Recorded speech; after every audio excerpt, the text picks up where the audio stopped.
We are live. Welcome, everybody. Lawrence Presman here. You're watching End Zone Live. We're going to be watching all the 1 o'clock football games together. Myself, Jesse Schul, Marco D'Angelo, Carmine Bianco. We got Teddy Covers coming on, Rob Vino, Sean Higgs. Ronald Kabang is going to make an appearance. A jam-packed show. It's 12 minutes before game time. Let us know what you guys are betting out there. I'm on the over in the Baltimore Ravens game. Woke up to find out that Lamar was not playing. Not happy about that, but there's nothing you can do about it. Marco, what's going on over in Las Vegas? Beautiful day in Vegas. This is the best time of the year to be in Vegas. October's favorite month weather-wise. Lots of stuff happening. Trying to look at the board here to see if we got any late movements for Sunday. And I know you got a bad number on that one, Prez. It's just one of those things, but I still think Baltimore is going to be fine scoring today. I'll be honest with you. I actually took Baltimore on a team total today over. I think because of that adjustment, I got value with it. They're going to, Huntley's had plenty of reps in the last 2 weeks, given they had the bye week and Lamar being Lamar, going to play, not going to play, whatever. I think they come out with their best game of the year. I mean, the season's on the line for them today. Yeah, well, let's hope, man. I need 50 points. I think there's a possibility. Ronald Kabang just joined us. Ronald, we'll go to you soon. Jesse Schul, are there any prop bets that you can hand out quick while we're still in a betting window? Yeah, I just want to say I agree with the Baltimore game. That's on my premium card, Baltimore. The way I look at it is you don't have to pass the ball to beat the Bears. You just run the ball at them, and Baltimore should be able to do that. Prop bets, Rico Dowd. Let's go back to Rico Dowd. I do have the Carolina Panthers team total over 19.5 against Buffalo. Same story, very good running game. Buffalo almost last in the league, allowing 5.5 yards per carry or something with their run defense. They got linebackers and defensive linemen banged up. Carolina's been very good at home. Andy Dalton's got experience. I'm not saying they're going to win the game, but I think they can score 20 points. And Cade Otton, I believe, in the Tampa Bay game. I like him. Yeah, I like the over in that Carolina Buffalo Bills game. Carmine, any bets that you can hand out? The only thing that would worry me about the over in that game is I think the Bills are going to focus on running the ball today with they're both RBs. So that's the only thing. I think they take it out of Josh's hands today. But my circa picks, and one of them is a play that I like today, is the Houston Texans. I'm on the New York Jets plus 6.5. Unfortunately, I got stuck with the Ravens on that in the circa at 6.5. It's now at 2.5. So I'm a little pissed about saying Lamar was a full participant. Falcons 7.5, and Monday Washington Commanders 12.5 in the top 100 in circa. So hopefully I can keep the run going.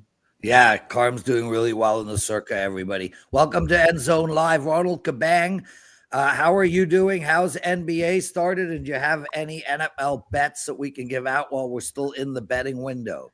Yeah, I'll start with the NFL just because it's about to start. But I also took the Jets with Carmine. I got the 6.5 as well. I just don't think the Bengals offense has enough to separate themselves at this number. So I trust that the Jets can stay within a couple field goals here.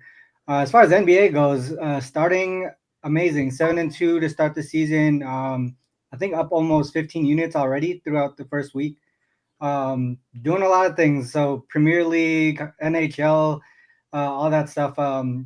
October has been great. Up over 53 units, and we're not even, 2/3 of the way, or we're just getting over 2/3 of the way. So hopefully we just continue doing well here.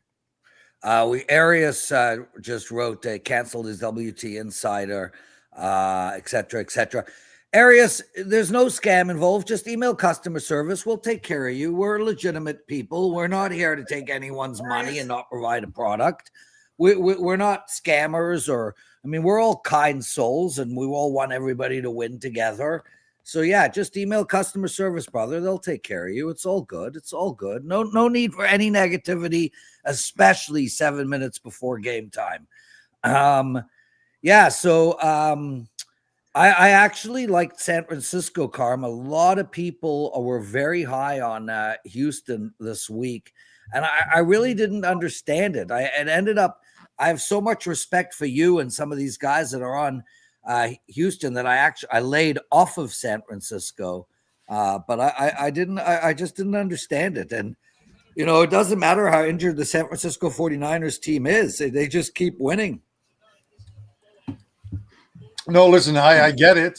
They keep winning, but the game against Atlanta, which I thought was a bad spot for Atlanta still only kept them to just a little over 300 yards of total offense. You have Purcell who's out of the lineup, obviously. You have Purdy who's out of the lineup, although people will say that Mac Jones is better than Purdy, but I think you want to have Purdy in there.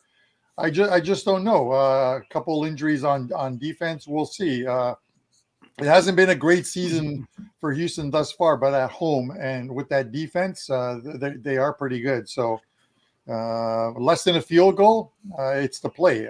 More than a field goal, I wouldn't have touched it. Yeah, guys, Papa Giorgio. Papa, nice to see you. Thanks for joining us, brother.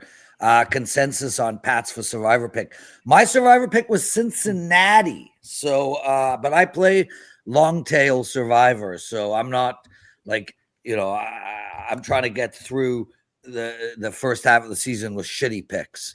But I understand New England would be a common pick. But I am on Cincinnati. Any of you guys, anybody out there in Survivor, what did you take?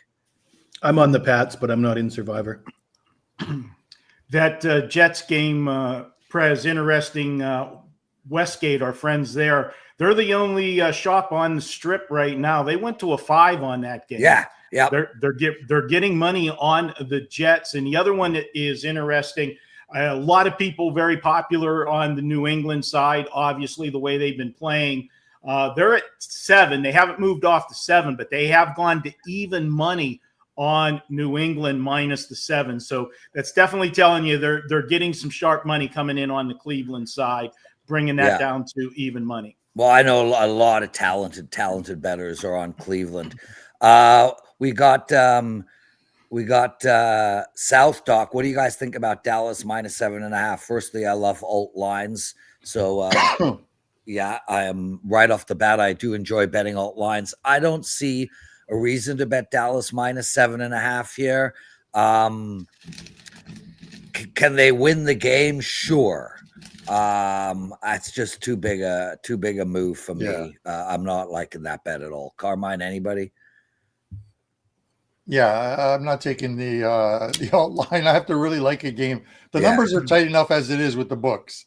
Mm-hmm. You are now creating something in order to make a little bit of money that you're paying more than what the books would ever lay. Like if a book hung Dallas minus 7.5, all the action would come in on the underdog. It's as plain and simple as that. So that's got to tell you something. It could get there, and I hope it does for you if you played it. Yep. But I wouldn't. Yep. So anybody else, anything on, so Denver today, Tomo 888. So he disagrees. I don't think Denver is as good a team as everybody thinks right now, guys. I think Denver is a fraud. I think their defense is not as good as everyone expected. And I think Bo Nix, it's too inconsistent. So I don't think I could find a side on that Dallas-Denver game. If I had to bet it, I would take Dallas plus 3.5. You know the weird thing, Prez, on that game there? You know who the weakness is on Denver? It's Sean Payton, the coach. I just do not like Sean Payton. I don't know what it is. Megan's a different story. Megan's fantastic. But Sean Payton, I don't know, man. Fair enough, Carm. Maybe you guys can convince me.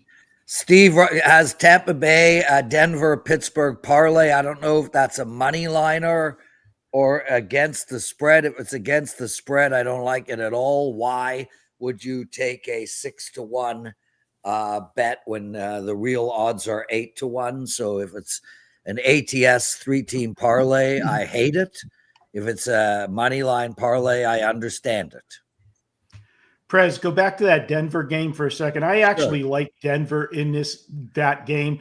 I know everybody, and I agree with you. The inconsistency has been with Bo Nix, but I'm going to give the defense a pass on last week, the 33-32 with the Giants. Yeah. They were in a horrible scheduling spot. You got to remember, they played 2 weeks earlier in Philadelphia, so you got a West Coast team going East Coast. Then after that, they had to go to London, okay? Back-to-back weeks on the road, long travel. Then normally these teams that play in London get a bye week. They don't get a bye week. They got to come back home and play in Denver. And even though they're used to it, it's the altitude of Denver after that 3-game stretch. Yeah. I think you're going to see a much different Denver team. And I'm sorry, Dallas, the offense, yes, is absolutely explosive, but that defense still leaves a lot to be desired. I think that the way they won last week, this could really put Denver on a momentum run, coming back and winning a game that they had no business in winning. Yeah, and Mark, I mean, listen, I'm not betting the side, so I certainly wouldn't be surprised. And, Dallas hasn't been traveling well either. You put Dallas at home and it's 40 points. Or they might win, they might lose, but it's 40 points.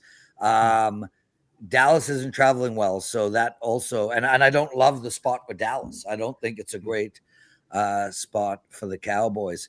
San Fran 49er writes, Pack not going to win silly.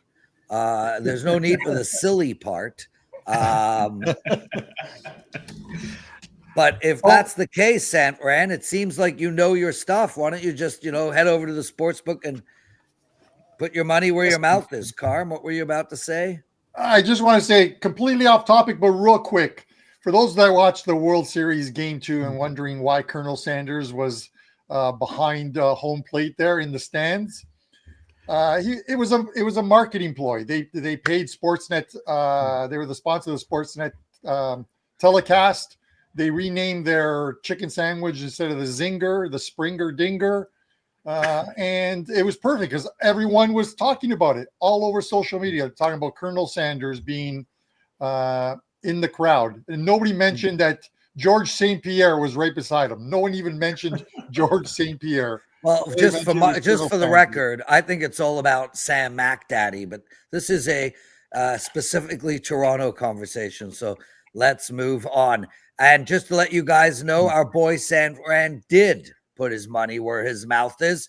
So, brother, I hope you win. I am not on that game at all. I don't have a side or a total, so I'll be cheering for you.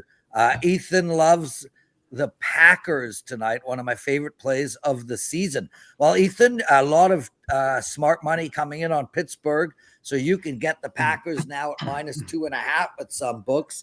If you wait a little bit more and they could go down to -2, I do suggest taking them on the money line.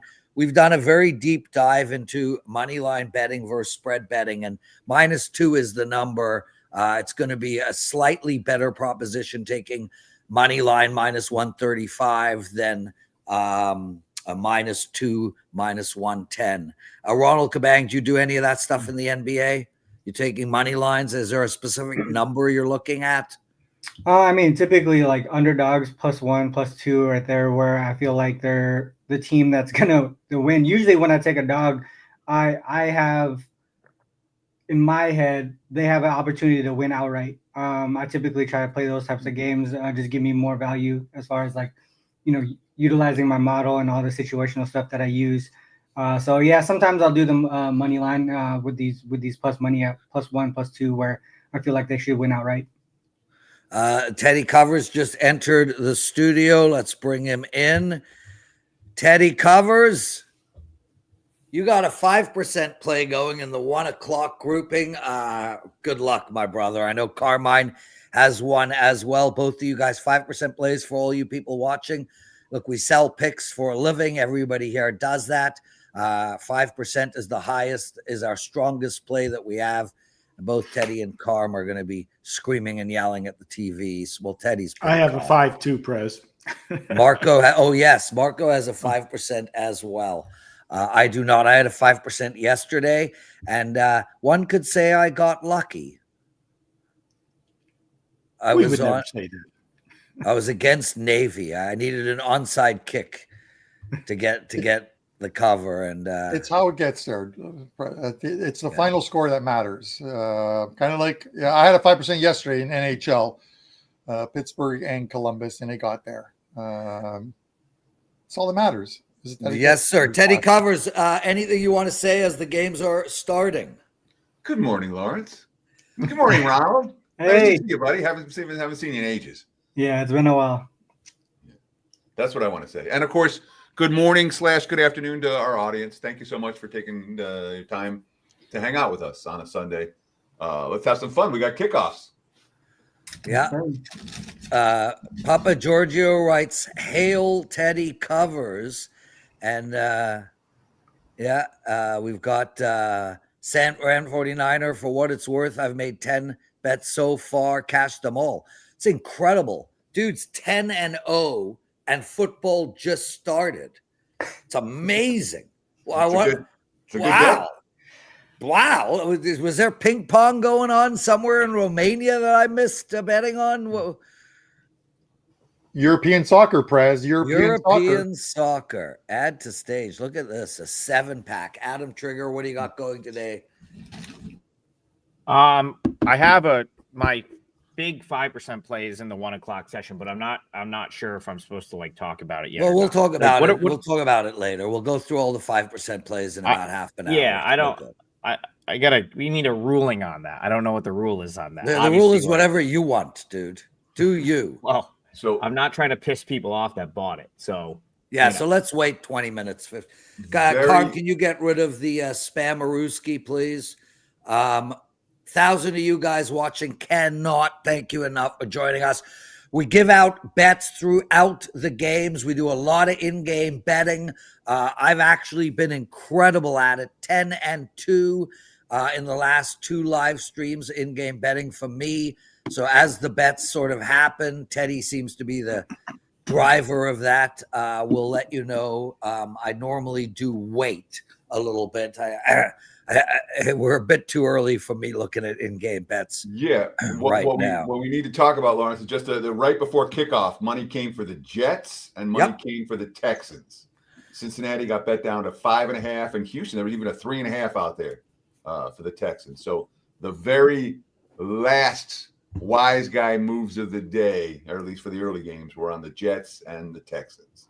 So the Texans went all the way to 3.5, hey? Only at a handful of books. So Saquon, big play touchdown. If you have Saquon unders, you're not going to like that. That's okay. I got a 3-team money line parlay on Philadelphia, Buffalo, and New England. So that's one of my client plays. So go Saquon. Finally gets off the snide. He's had a rough season so far. Ping pong is easy money, says Jeff Bell. You know, strangely, Jeff, I am told the same thing. Now, I do not know of a great ping pong bettor out there, and if anyone does, please get him in touch with me on Twitter. But I don't know about you, Adam Trigger. I know you like these obscure sports. Ping pong or table tennis is highly bet and a lot of irregular betting activity. Yeah. That's got to be the most rigged thing in the world. There can't be anything more rigged than ping pong. Yeah, a lot of irregular betting activity in ping pong. That is for sure. I reluctantly use the Falcons in Survivor. I hate it. I couldn't like it less, but that's what I kind of was stuck with going with. So Teddy, are you in a Survivor? You're not, right? You're smarter than all of us. For the amount of stress that people go through for Survivor, and compared to the profits I've seen people make from Survivor, the ratios are on for me. Look at this, Papa Giorgio. He writes, since the beginning of preseason NFL and college football, he has 65% win rate using WagerTalk's free picks. That's right, everybody. Over at WagerTalk, which is our flagship site, wagertalk.com, we provide free picks. We have a whole page of it. And yeah, man, they are really good. So Thanks for the shout out there, Papa Giorgio. Andrew McGinnis. Andrew, if you want to come on in the second half, you're welcome. I heard Terry Rozier is thinking of taking up ping pong. Yeah, well, listen, the guy's got a $95 million contract, but needed a couple of $100,000 real bad. Teddy, you have a hot take on that whole situation. What are your thoughts?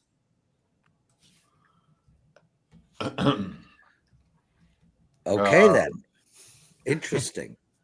How would we say this politely? I think the comments say it appropriately. David Havili. I heard Prez is part of the Toronto Mafia. David, I run the Toronto Mafia. And I'm not part of anything. If I'm a part of something, I am in charge. Otherwise, I am not interested. Matt, that teacher in the chat is right. Horse racing's bad. There's a lot of corruption going on in horse racing, especially in Naira. And same with second tier tennis. And when I say second tier tennis, I'm still talking about ATP point tennis, but I'm talking about the events that are in like Kenya and like where people you've never heard of are playing in tennis tournaments. That a lot of irregular betting activity there as well. But I am not buying that the NBA on a whole is rigged. Does it happen from time to time? Sure, I'm sure it does. Over 1,000 of you guys in the chat room. Thanks for doing this. Prez, what's your mafia name? Prezaloni. There you go. Marco D'Angelo. He's part of the D'Angelo clan out of Sicily. Prez, some of my Italian friends are having a poker game a little later on. They got a new table and everything if you want to come over. Oh, yeah. That sounds divine.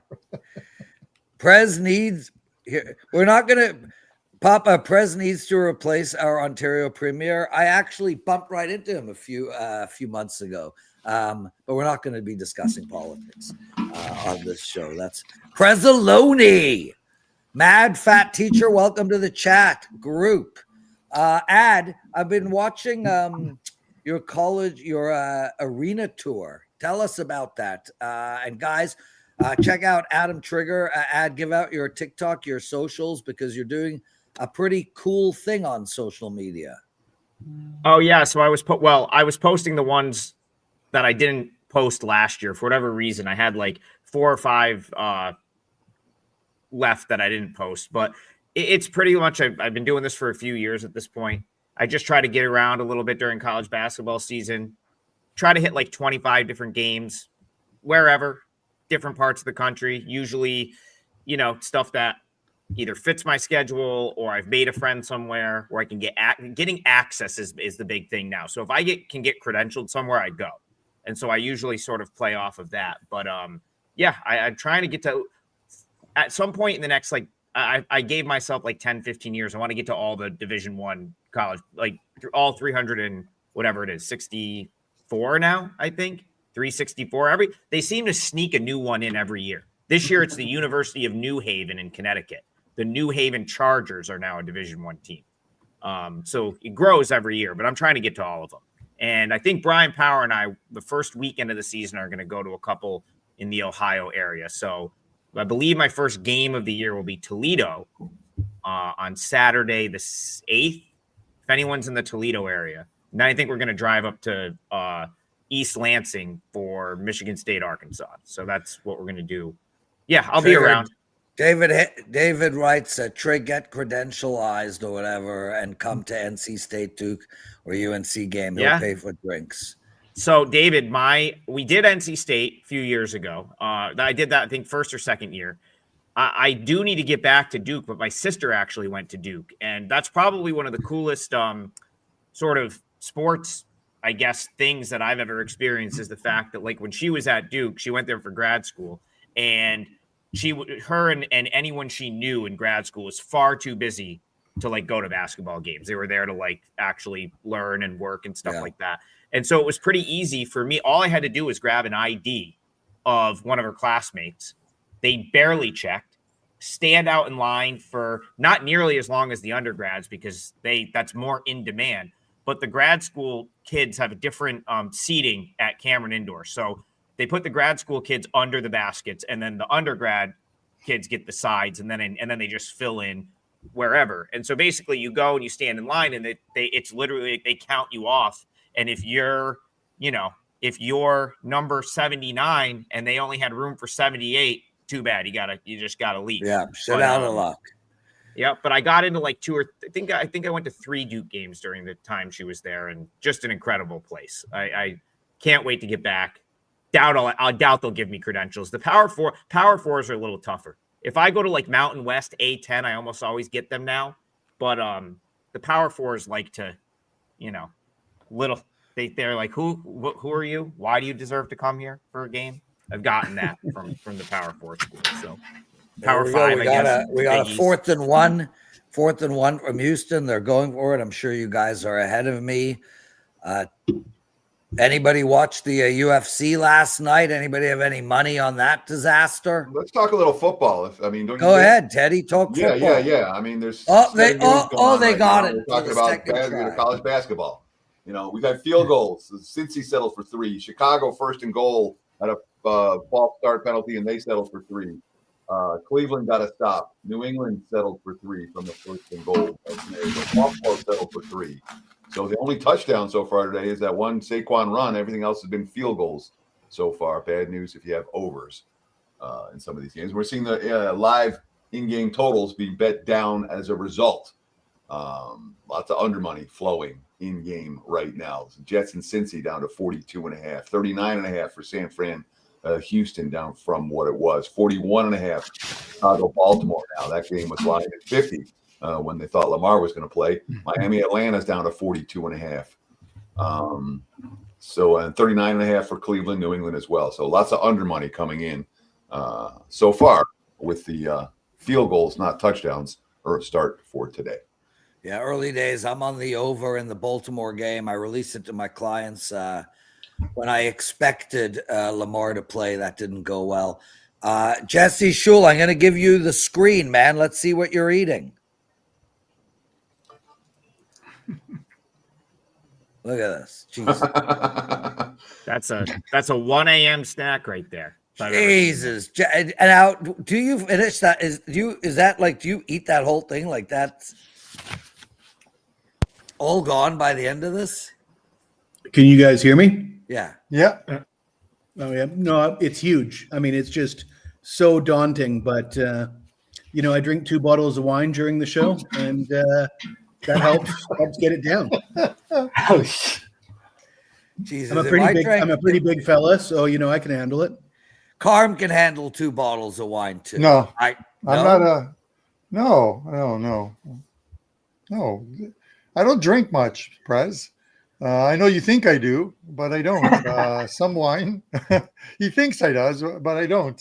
He thinks I does. You think I do. Only when he's carrying a big cardboard check around. I've seen. That's it. That's it. I'm picking up another one of those cardboard checks this year, baby. I'm picking up another one.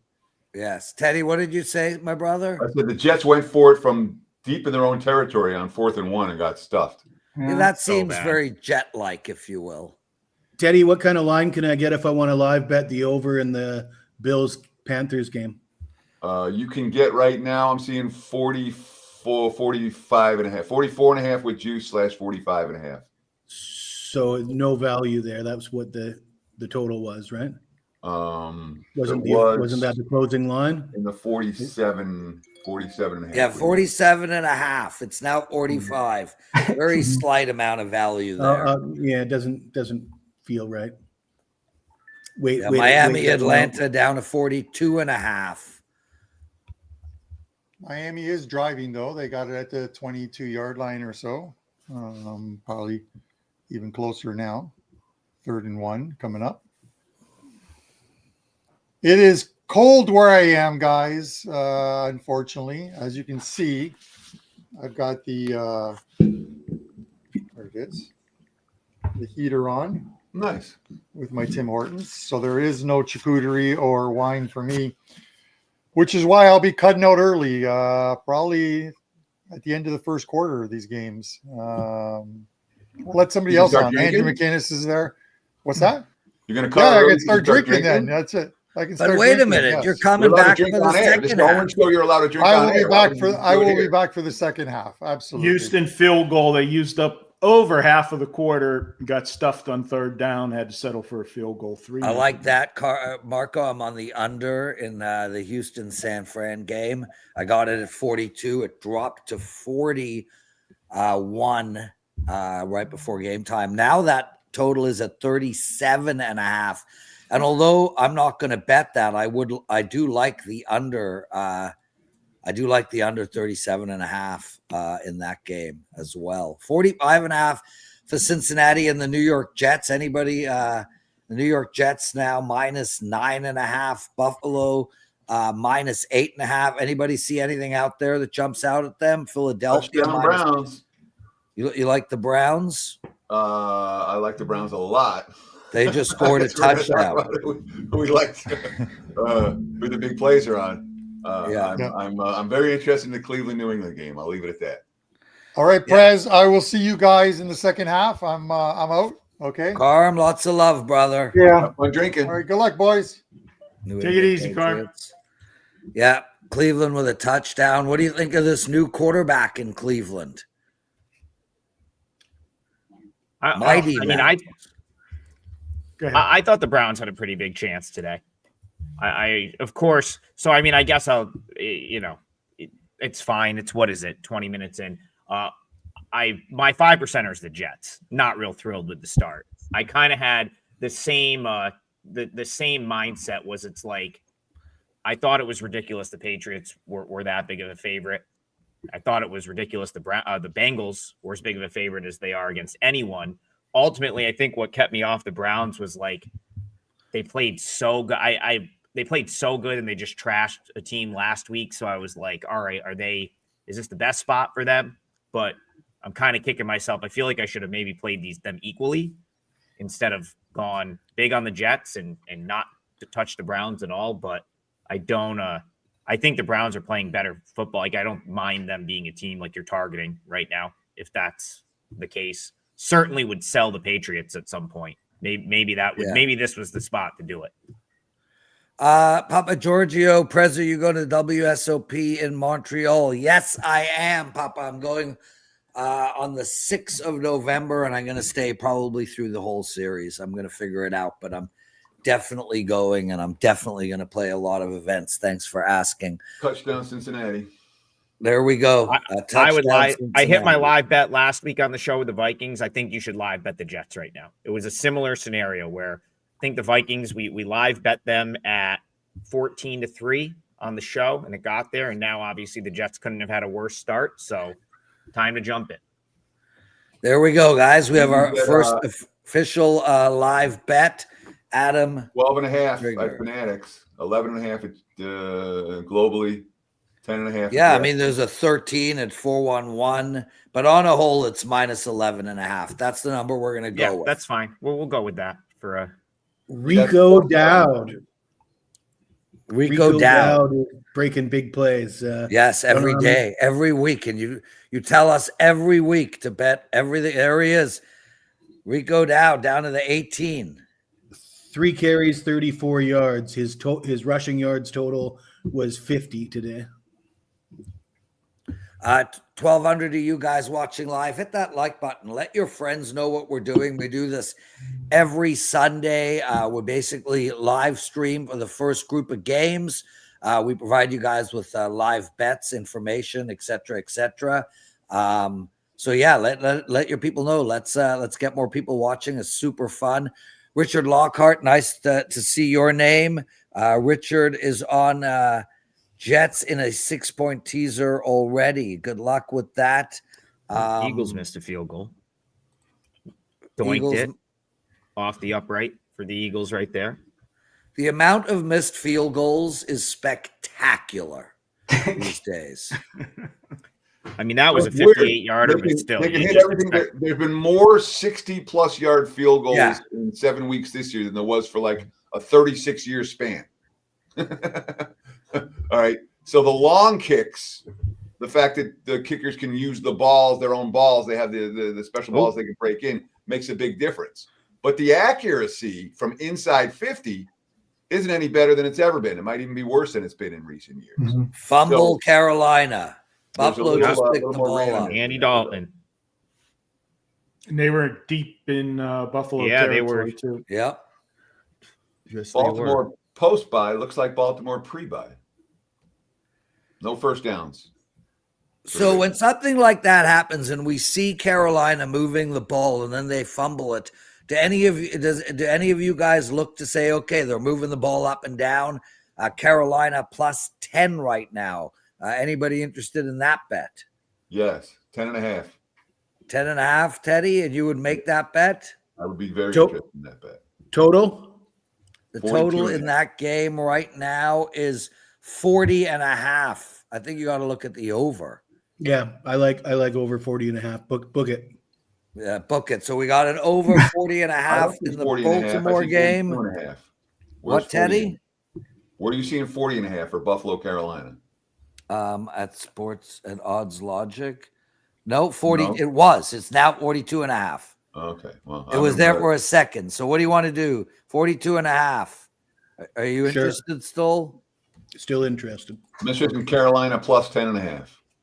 So Teddy has got Carolina plus 10.5.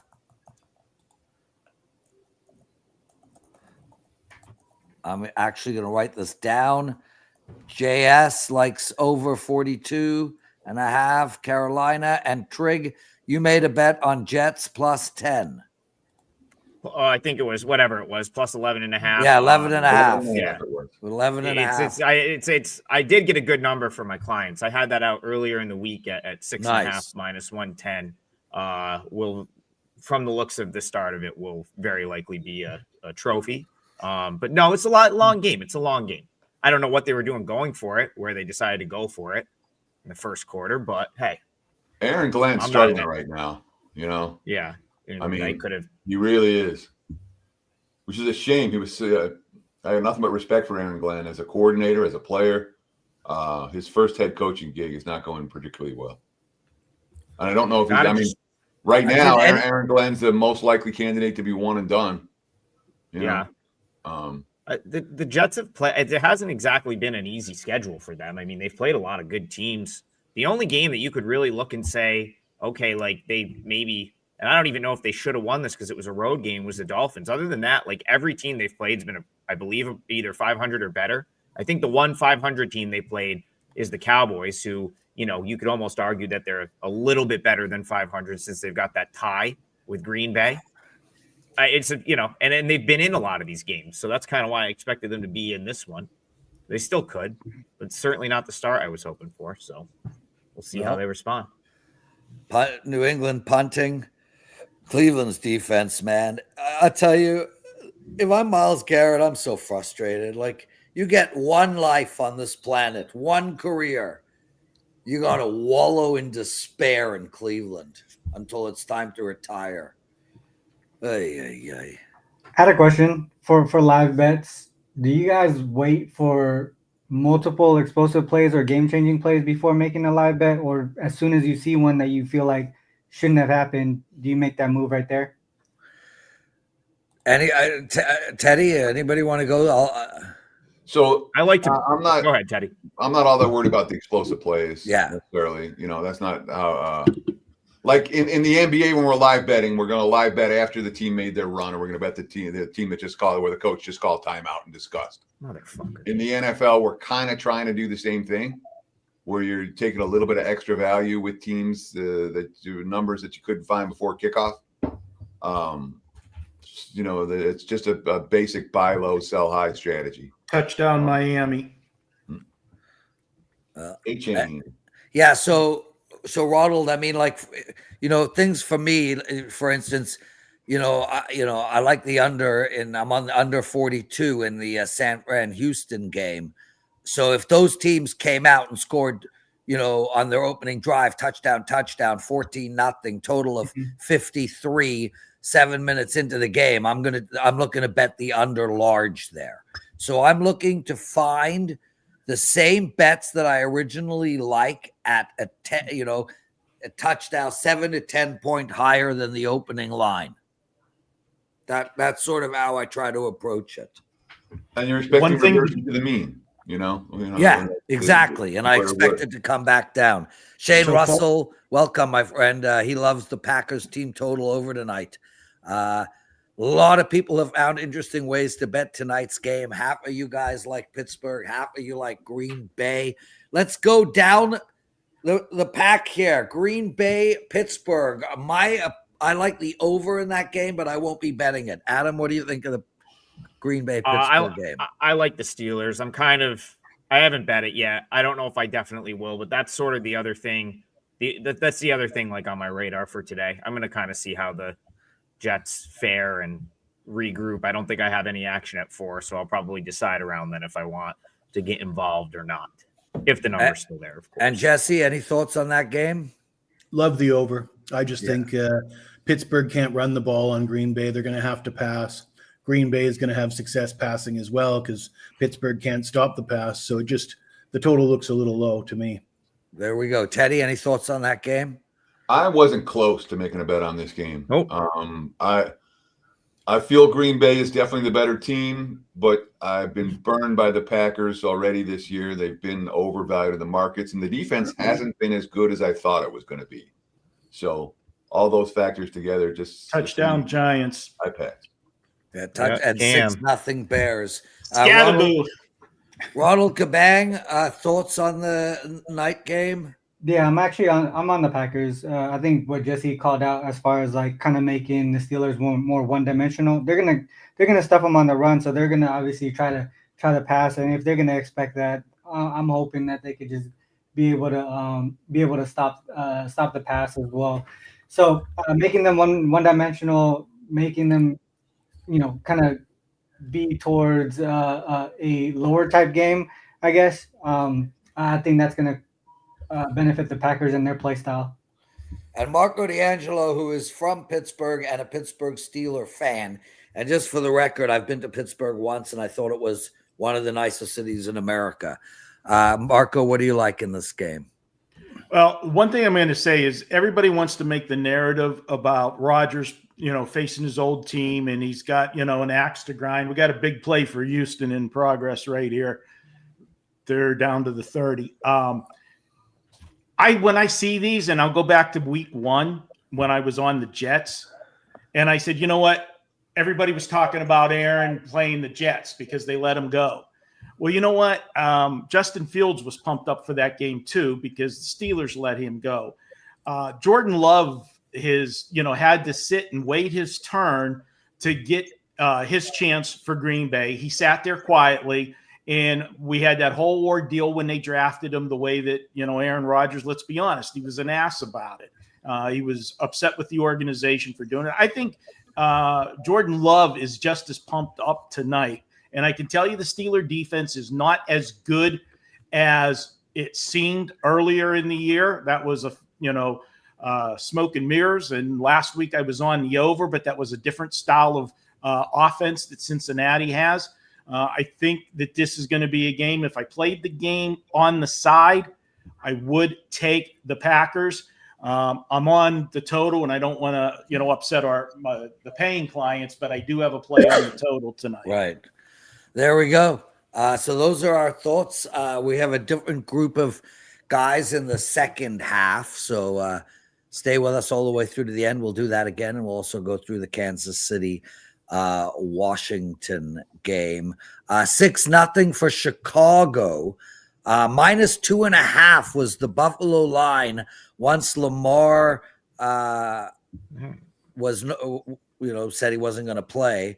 Now we've got Chicago at -2.5. I don't see a bet there. Anybody see a bet there? No. Bears or pass? Yeah, Bears or pass. That makes sense. And Philadelphia 7-7 line is -6.5. There's a couple of 5.5s out there. Total of 48.5. Anybody see a bet there? You can get 49.5, and I look under 49.5. Yeah. So The original line was 44 and a half. It went down. So there's some value right there, Teddy. There's an example, Ronald. I don't think there's enough value for me to actually make a bet on the under. But if there's a quick score in that Philly game, the under will pop out to me in that. Yeah, situation. I actually just took it while you guys were talking, right as Teddy was saying it. So there you go, guys. We have our fourth in-game bet, RC, with under. What number did you get? Yeah, 49.5. 49.5 in minus Philly. 116. So we got 4 in-game bets going right now. TC is Carolina plus 10.5. Jesse, the over in the Carolina game, 42.5. Trigger likes the Jets at plus 11.5. And Ronald Kabang is on under 49.5. The only person not winning currently in those 3 is Jesse. The game has not gone over yet. That's harsh. That's harsh. Yeah. That's funny. Jesse, what time is it where you're at? Oh, the trick questions, Prez. I think it's getting 12:30 a.m. Oh, early days. Jesse, I'm gonna be in Asia next month. Philippines? No, Taiwan and Korea. Taiwan and Korea. All right. Yeah. Well, yeah, you're gonna come visit me in Chiang Mai? Maybe. We'll talk about it. Yeah, we'll talk about it. It's only thousands of miles away. Yeah, that sounded like a hell to the no, Jesse. We met last time though. We met in Vietnam. We had a little ribs and beer. Tokyo Brandon says Vietnam's an incredible place. He can't say enough good things about Vietnam. I love Vietnam. Yeah, I think it's the place to go of all of Asia. It's the best bang for your buck. Interplace is joining us in the chat room. Thank you for doing that. He'll be in Vietnam for a wedding in January. Yeah, enjoy. I heard it's an amazing. My parents were just in Vietnam and loved it. Except it was a bit too much walking for them. They're in their early 80s. Question for you, Teddy. They just finished the first quarter. When it come back, Houston's going to be kicking a field goal. They got held again. Houston has had the football probably for 12 and a half of the first 15 minutes of the game. And they're going to be looking at 6-0, where it's a one-possession game.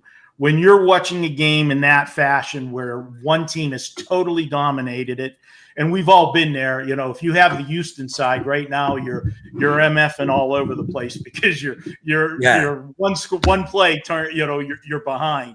How do you view those games? Or do you want to run to the window and make a bet on the team that dominated, or do you think the other team has weathered the storm and they're one play away from taking the lead?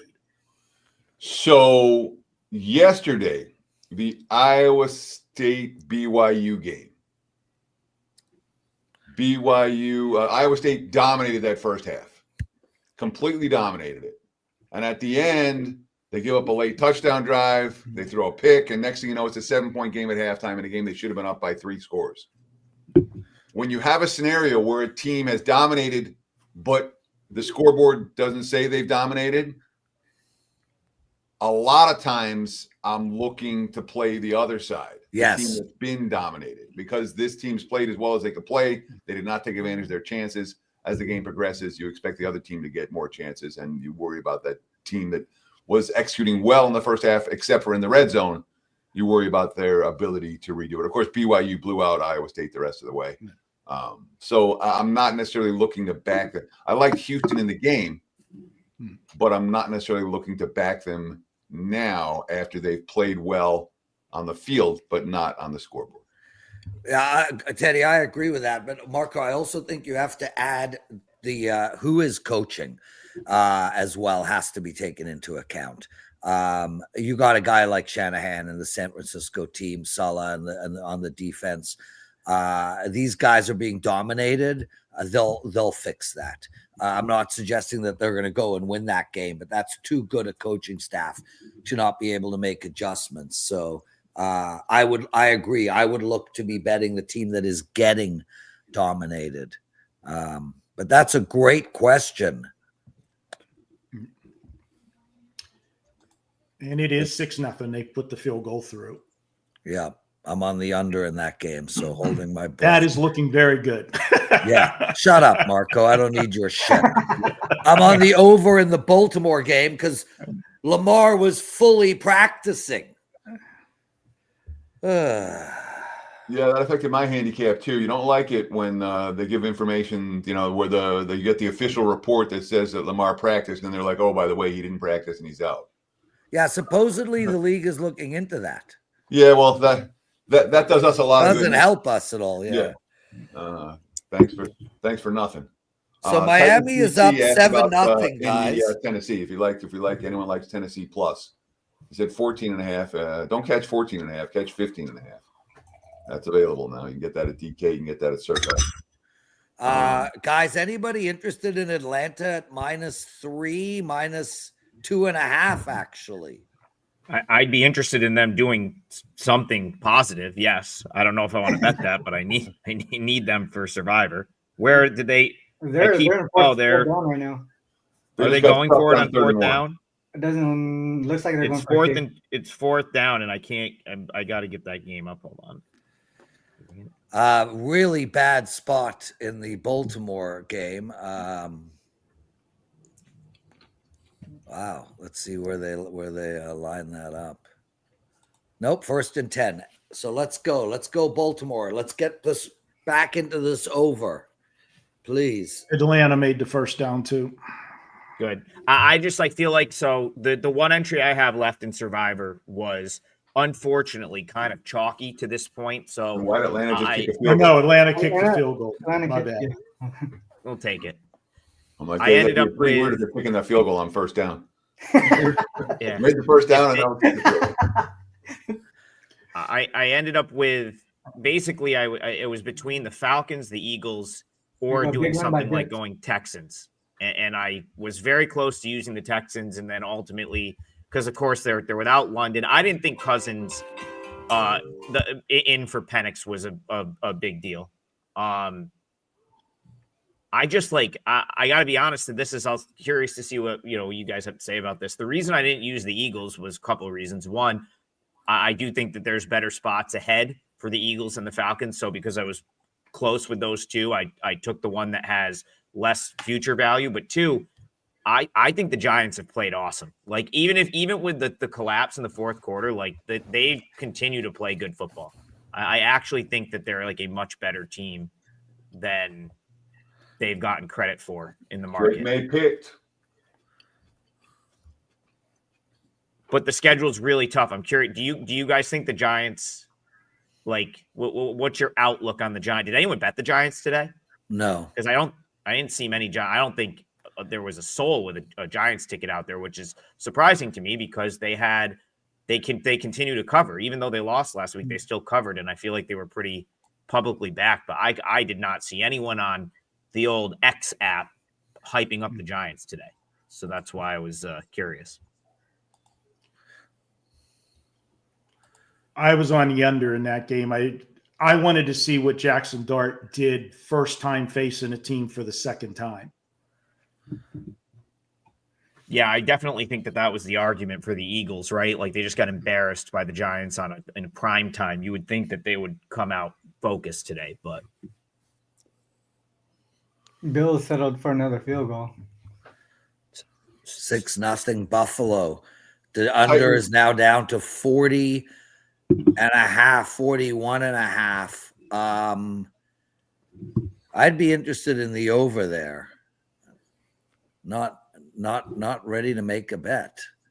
Titans CT's asking us for a breakdown of Tennessee and Indy in the chat. Thanks for and guys, we really appreciate all the comments in the chat. Thank you. We'll respond as best we can. We appreciate those likes. And if you haven't subscribed to the WagerTalk YouTube channel, what do we got? 220-something thousand of you. Do it right now, especially this time of year. There's so much free content, so many free play videos. You get the instant alerts when we go live. Subscribe, like, thank you. Colts, Titans, any opinions? How could you like anything other than the Titans at that number? You got to start selling the Colts at some point, no? Why? Has the market shown you that they've caught up with Indy yet? Have the market shown you they've caught up with Tennessee yet? I mean, so Indy's basically pounded on. Let's see, I'm going off memory here, but they lost to the Rams. They pounded a bunch of trash teams. So the Rams game, shut up. Yes, they lost to the Rams. They were the better team in that game. They outgained the Rams in that game. The game turned on 2 fluky plays. They were the better team, and I came out of that. I raised my Colts power rating after that game. Like, this was fair. That's fair. And ever since then, I'm just saying, like the other, I feel like their schedule's been pretty favorable, and then they catch the Chargers last week with a number of injuries and just kind of like they were kind of a mess. So I'm just saying, like, you don't think the market has fully caught up with them being a 14.5-point favorite here? No. I feel like you're paying a premium to back the Colts at that number. I didn't play the game. I didn't play Indy. Yeah. But so, I'm not convinced that the markets have the Colts power rated correctly. And I'm not convinced the markets have the Titans power rated as low as they should be. Tennessee is not just the worst touchdown team. Baltimore By margin. Yeah. I like Cam Ward to have a big game against Tush Push coming in Philadelphia. Statistically, a lot of yards for Cam Ward against this Colts secondary that's banged up. And as good as the Colts have been, their defense hasn't been great. Sorry. They're another successful tush push. I think this is the end of the tush push. So I think this year is the last. Brown's QB is the new Mighty Mouse. Yeah, Mighty Mouse. How does that song go again? Here I am to save the day. Isn't that it? Is that it? Yes, that's it. That's it, Prez. I'm so freaking old. Holy shit. Holy shit.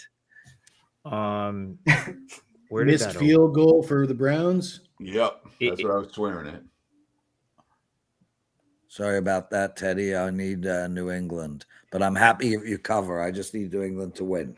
So 10-3 Cincinnati. So, Adam, what was the number you had on the Jets for the clients? 11.5. 6.5 for the clients. That's my client plays 6.5. But yeah, 11.5 for the live bet. Yes. Yeah. Yes. I mean, the Colts are 15.5-point favorite now. Some places. Am I seeing that correctly? Colts are 15.5. That is it. Yeah. DK has them at 15.5. Correct. But you can also get 14.5 at some other books as well. Yeah, let me run through the live lines real quick, Lawrence. Go, Teddy. Right now, we got Cincy 10.5, 44.5. There are 9.5s out there as well. Houston 6.5, 36.5. There are 35.5s out there. Actually, 35.5 is the prevailing number. We got Baltimore. Baltimore's chalk right now. -1.5, -2, -2.5 out there. 42.5, the prevailing total. Atlanta 3.5 at plus money, 2.5 at minus money. Total, I'm seeing 40.5s and 42.5s out there. I'm not sure which one's real. The 42.5 just got bet down. So it's 40.5/41.5. Buffalo, I'm seeing 9.5/10.5 total, 41.5. There is some variance on that total. Giants and Philly. Philly's still 7.5. Total 49.5 for that game. There was a 50.5 out there. New England, after the missed field goal from Cleveland, after the Pats turnover, I'm seeing 2.5s and 3s and 3.5s for the Patriots right now. Total 39.5 in that ball game. So have you guys seen this play just going in the Giant game on that tush push? The Sienna group chat, which is what ended up happening. I turned it. I changed the channel. That should have been a fumble. Yes, when they never stop momentum whenever they keep pushing to get the first down, and when he loses the ball, now the momentum was stopped. Come on, are you kidding me? Guy took it right out of his hand. Giants got. I do like Carolina plus the 10.5. By the way, is that an official bet? If I can still get it, if Teddy's going to give it to me, I cannot find that number. -7.5. It's okay. I already have it. You can get 8.5. Yeah, 8.5. FanDuel does have 10.5 though. 9.5. No, it's gone. 9.5. Yeah. But the 8.5 is the number for the show, Jesse. Are you in or you out? All right. I liked it better at 10.5. I should have yelled and screamed quicker. Michael with a Y has joined us. Michael B. Wagner. Thank you, brother. Really appreciate you guys taking time out of your day to log in, man. Really do. Do any of you guys like the Saints to win the game at home this afternoon?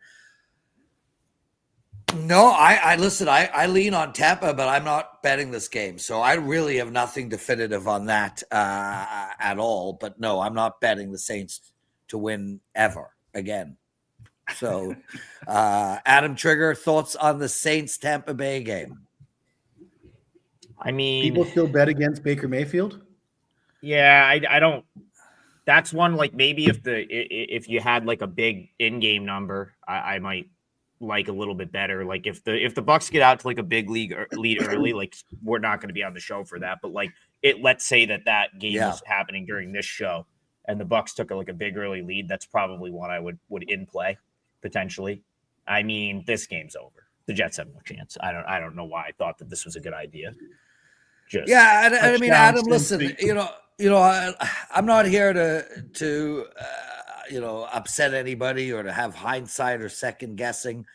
But I am curious why, I mean, walking into betting on the Jets just doesn't seem like a smart strategy to me. And I understand that it's the right spot. And since he has a backup and blah, blah, blah, blah, blah. But I mean, this is the freaking Jets. Well, that's the thought process about Tennessee, where it's like, because Tennessee don't like is losing money with teams that I know are very bad. Right. Which is why frustrates me more than anything else. And I do agree, Teddy. It's why I would never bet on Tennessee or on New Orleans. Well, never. You can't say never because if the line. So if Tennessee was plus 21.5, maybe I'm more interested. You know what I mean? There's always a line. Yes. That you say, I'm interested. So I'll answer your question in related to the Jets. And if, I'll try to get the long version, you can just go read on the website because I wrote about 1,000 words on it. So I've hashed it out pretty clearly as to what I was looking for. Problem is I did get a little bit. So I made this bet earlier in the week.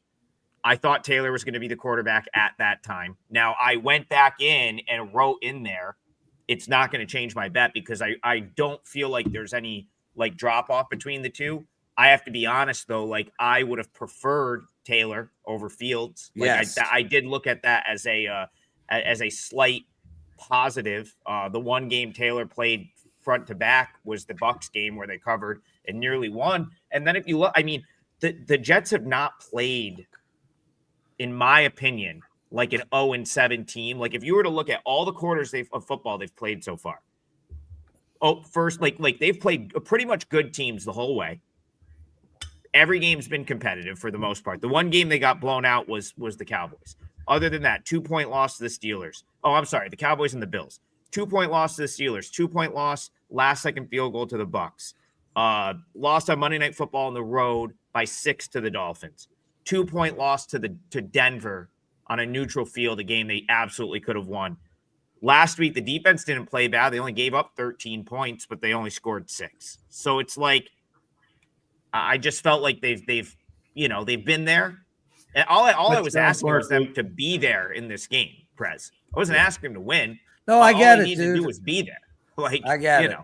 And it's the Bengals who have. I'm going to give out a defense. public service announcement. Please don't bet on the Jets this year. I don't care what the line is. Just don't overthink yourself. Prez, I'm gonna jump in there and really, and I don't want to disagree with you, but blindly saying stuff like that's not a good public service. The thing is, the Jets are 0-7 straight up. You realize they're 3-4 against the spread. They're only one game under 500. And what ends up happening is it's because of that type of sentiment that the bookmakers are going to keep raising the line on the Jets because they know the public is not going to bet the Jets. But the fear is in every week, Fridays I'm at the Westgate doing a radio show, and John Murray comes on every Friday, and it's become a joke when he tells us the sharp money, where the sharps are at every week. He says, we've got the sharps betting the Jets this week. We joke about it, and it's because they keep having to adjust the number to slow John Q. Public down. And there's going to be value on the Jets in situations. So don't ever say, Never. That's a bad way to gamble. That said, let me jump in real quick because I remember so clearly the year that the Browns didn't win. I know. And every week the wise guys are betting the Browns, they're betting the Browns, they're betting the Browns, and that's where the sharp money's coming, and the sharp money's on Cleveland. And the value never got to where it should be on a team like here. When the Jets are getting wise guy support every week, you're not getting 7.5 in this game, you're getting 5.5 in this game. Yeah. And those type of things. I want the teams that aren't getting the wise guys support. The wise guys. If you bet it at the right time, you get the good number. No one should have gotten 5.5 in this game if you were going to bet the Jets. That should never have happened. If you were going to bet the Jets, it had to be. What about the owner's comments on Justin Fields a few days ago, saying that the reason our team can't win games is because we've got a quarterback with a quarterback rating like that? How could we possibly hope to ever win a game with a quarterback like that? And when he said that, a lot of people said he's never going to play for this team again. And we expected Tyrod Taylor to get the start. And all of a sudden, the guy that probably has no desire to ever play in a Jets uniform ever again gets handed the ball and says, here, play this game. Not exactly a great spot for Justin Fields to be put in. No, and I wouldn't be surprised if he doesn't get yanked at halftime if he doesn't do something before the half. Teddy, we all do that when we do radio. We all refer to that 1 year of the Cleveland Browns. Sure. It's everybody goes to that. That was a unicorn year. Tell me another team, another year where the Sharks they bet the Lions every week when the Lions went 0-16. Last year, who was the freaking team that were betting every week last year? Give me a minute. Every year, the wise guys find a team that the crappy team that they like, and they bet it, and you can lose, and they lose every week with them. This is my first bet on the Jets this year, so that's the other thing too. I'm not a big fan of trying to just chase it down, you know what I mean. But this is I could care less what the Jets have done to this point. I haven't bet them yet this year. As far as I'm concerned, I'm 0-0 on the Jets. Can I add quickly off memory? From a perspective of someone who runs a model and consistently just uses the model, I think if most sharps have models, right, and they have score projections and things like that, if they want to stay consistent with the projection, their win rate projection, they have to play every game that hits the threshold, right, to meet that criteria. If their model is 56 to 57%, they're not going to hit it if they're picking and choosing between what hits the threshold and what doesn't. So if they want to stay consistent and hit that win percentage, they have to hit every game. And if the Jets end up being part of that, model, I can't see how someone would not hit that game. Meanwhile, the Jets are marching down the field. Oh yeah, I mean, there's right now plus 12.5, plus 13.5 out there. Well, this is what usually I'm not watching touchdown games. Houston. Marco, this is what you I do. pig. I just get way to negative go, and call Marco. It, Marco. Oh, that's good, Prez. You've won your bet. Go to the bank. Touchdown, Prez, Buffalo. I've got a bet in that game too, buddy. Bill's on the board with a touchdown. With Justin Fields. Justin Fields isn't lucky. He always plays on a team with no OL and a shitty coaching staff, and he has. But Justin Fields doesn't get it. I mean, this is his last opportunity as an NFL starting quarterback. From here on out, he's a journeyman backup if he doesn't succeed with this job. So, I think anybody who hires him as a journeyman backup needs help. I think I'll be honest with you, on a good team. I thought he deserved a chance to stay in Pittsburgh. I was on board with him to stay in Pittsburgh instead of going after Aaron Rodgers, which is even if it works out, it's a 1-year deal. You're going to be back in the same boat next year. And the Steelers passed on Jackson Dart. Oh, you fucking! What just happened? Damn it! What happened, Trig? It could have easily been an interception in the Falcons game, but two large human beings fought over the ball. They're on the same team, and it dropped to the ground, so it wasn't. So it'll be Buffalo just scored. Buffalo just housed one. Yeah, they missed the PAT though. Oh my God! Fucking my grab mic the not ball. working? Yeah, everybody's mic is working. Oh, just because I announced the Buffalo TD about 2 minutes ago. Okay, we get a really quick feed here in Thailand. The feed goes to missed extra Thailand, point. then back to America. Well, we have Ethan Bainbridge writes, thank you for logging on and watching, Ethan. He opted for the Jets team total today, 18.5. He took the over. Only one team has not gotten 20 on Cincinnati this year, and that was Cleveland.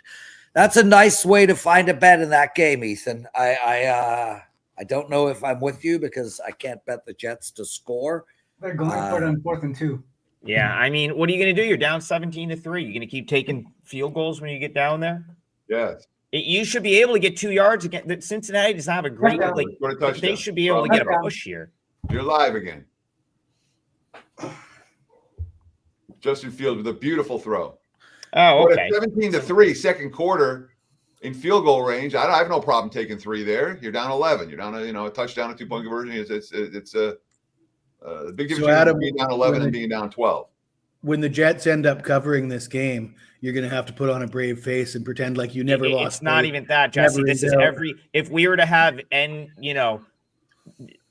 9 innings live, the second I go down 1-0, I'm just going to be miserable. I know I have a great. I know I can still win. Same thing. If I had the Bengals right now, I'd be like, oh yeah, we're fucking cooked with a 7-point lead. That's just if you stay negative enough, then you're just going to be happy when it wins. You just have to prepare if you just are always negative and you live negative, then you can't get disappointed when you lose, and then you're just happy. My philosophy. That's the most ridiculous thing I've ever heard. This is what you're saying, all right? I live my life exactly the opposite of what you just said. Yeah, exactly. That's how I feel too. Yeah, that's absurd. Come over to the dark side. Just 17-10 with Cincinnati. Yeah. Miami. Teddy, I thought you only had one son. You might have 2. We need a DNA check on Trig there. Bengals now 9.5, 54.5 against the Jets. Houston is now 12.5, 39.5 against the 49ers. Baltimore 5.5. Baltimore keeps moving up. 41.5 against Chicago. Atlanta -0.5, -1.5. Pick'ems 41.5 against Miami. Buffalo's now 12.5. There are 13.5s out there. 45.5 against Carolina. Philadelphia, after scoring a touchdown, 9.5, 48.5/49.5 against the G-Men. And the Pats 4.5, 39.5 against the Browns. New England driving as well. Scatterboo just got hurt, and it looks pretty bad. Everyone's all pissed off over that. Will Hildebrand. Will Hildebrand, who logged in. Thank you, Will. Much appreciated. He writes a negative plus a negative equals a trigger. Probably not wrong about that. Yeah. I'm just with Inter. He's like, you can't be happy until you win. That's right. I'll be happy when I see zeros on the clock. When I have no more bets in the day. Then you're happy for a second, and then you're sad again. Well, yeah, I'd be happy for a minute, and then it's all over again the next day. Yeah. Yeah, the best play in football is when they take doing this, though. You just get so used to it that it's becomes a lot easier to just remain grounded, I think. Mm-hmm. Marco, look at Marco. He doesn't look very stressed. He's been doing this since TVs were in black and white. See this? That's stress, my friends. Okay, that doesn't happen without stress. 46 years of doing this. Being negative and being stressed are not the same thing. Also, just so we're clear, I'm not really stressed right now. 3rd and 10 of the Niners, and they throw a 3-yard out. Scatterbro break his ankle. Field position. Field position. They've had no time to throw. Oh my Lord! By the way, I'm 56, Marco. Yeah. Oh man. You know what you can do, Prez. That's called you and Brian Leonard's the same age as me, and I gotta watch him play. Run his fingers through his hair. Well, look at Jesse's and Teddy's beautiful hair, and they're old as shit. Brian's hair is all still dark, though. Yeah. Yeah, He swears he doesn't dye it. Who? No, I know. Leonard. I asked him too if he dyed it. I know. You know who definitely does not dye his hair? Marco. All right, Prez. Javi Cash. I was looking at the over in that game. I didn't play it for the Nets Spurs. I strong lean over. Brooklyn's an over team. They're not playing defense. I worried about the pace in that game, so I didn't. I took the over, Teddy. I'm on that one. Uncle Rico likes the Broncos today, fellows. We've done a deep dive into that game already, Uncle Rico, and we cannot find a consensus on that game. So we're all over the map. Javier Cash likes under 227.5 in the Nets and Spurs. You just spoke about that. Titan says Marco's got more hair than him. So I would assume Titans has 0 strands of hair because I think the under would be 1 in that situation. Love you, Prez. Well, I don't judge people by how much hair they have on their head, Marco. I could care less about your hair. Yes, I know, Teddy. That's why you love me. I know, exactly. That's why you're cool and Marco isn't. I'm with you. I get it, bro. I get it. So I like the Broncos. I have a free play video up at the website called WagerTalk.com. I make a case. I'm sorry. I made a case for the Cowboys plus against the Broncos, plus 3.5. We got an illegal motion. There has been a lot of illegal motion calls lately. I mean, maybe I'm just noticing it because it affects me, but I mean, that just seems like an easy one to avoid anyway. Have you ever been an offensive lineman, Prez? What? Have you ever tried to play offensive line? Oh, yeah, dude. I mean, don't I look like an offensive lineman? I play offensive line on the B'nai B'rith Jewish Community Center team. I'm what they're called very large. Baltimore. If playing prop in rugby is consistent with offensive line, then you can count me in. I played scrum half for 3 years, Jesse. Would you consider your props an offensive line? Yes, but not in regards to illegal motion. Okay. But you were a prop and you kept your ears. Nice. I didn't play for that long. Yeah, because a couple years in high school. Rugby props do not have ears at the end of their career. What's a rugby prop? The guy basically an offense, like a left tackle, right tackle. Well, not at all, but okay. Why do they lose their ears? Well, they tape it all up, so they do protect them now, but it becomes cauliflower ears. It's like wrestling, like that. Same reason wrestlers lose their same ears. as wrestlers. Yeah, the cauliflower ears. Yeah. Too much biting. Hey, YT, you want to stop filtering my comments? Emmanuel, nobody is touching your comments. YouTube. YT is YouTube. Yeah, I know. But so YouTube does it so he must be saying something that doesn't work with the algorithm, but we're not touching it. Like there are 0 comments that we're touching. Head coach curse is real with Miami. Big baby. What's going on in the Miami game? 10-3 is all I got.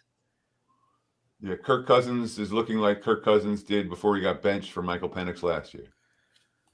So horrible. Yes.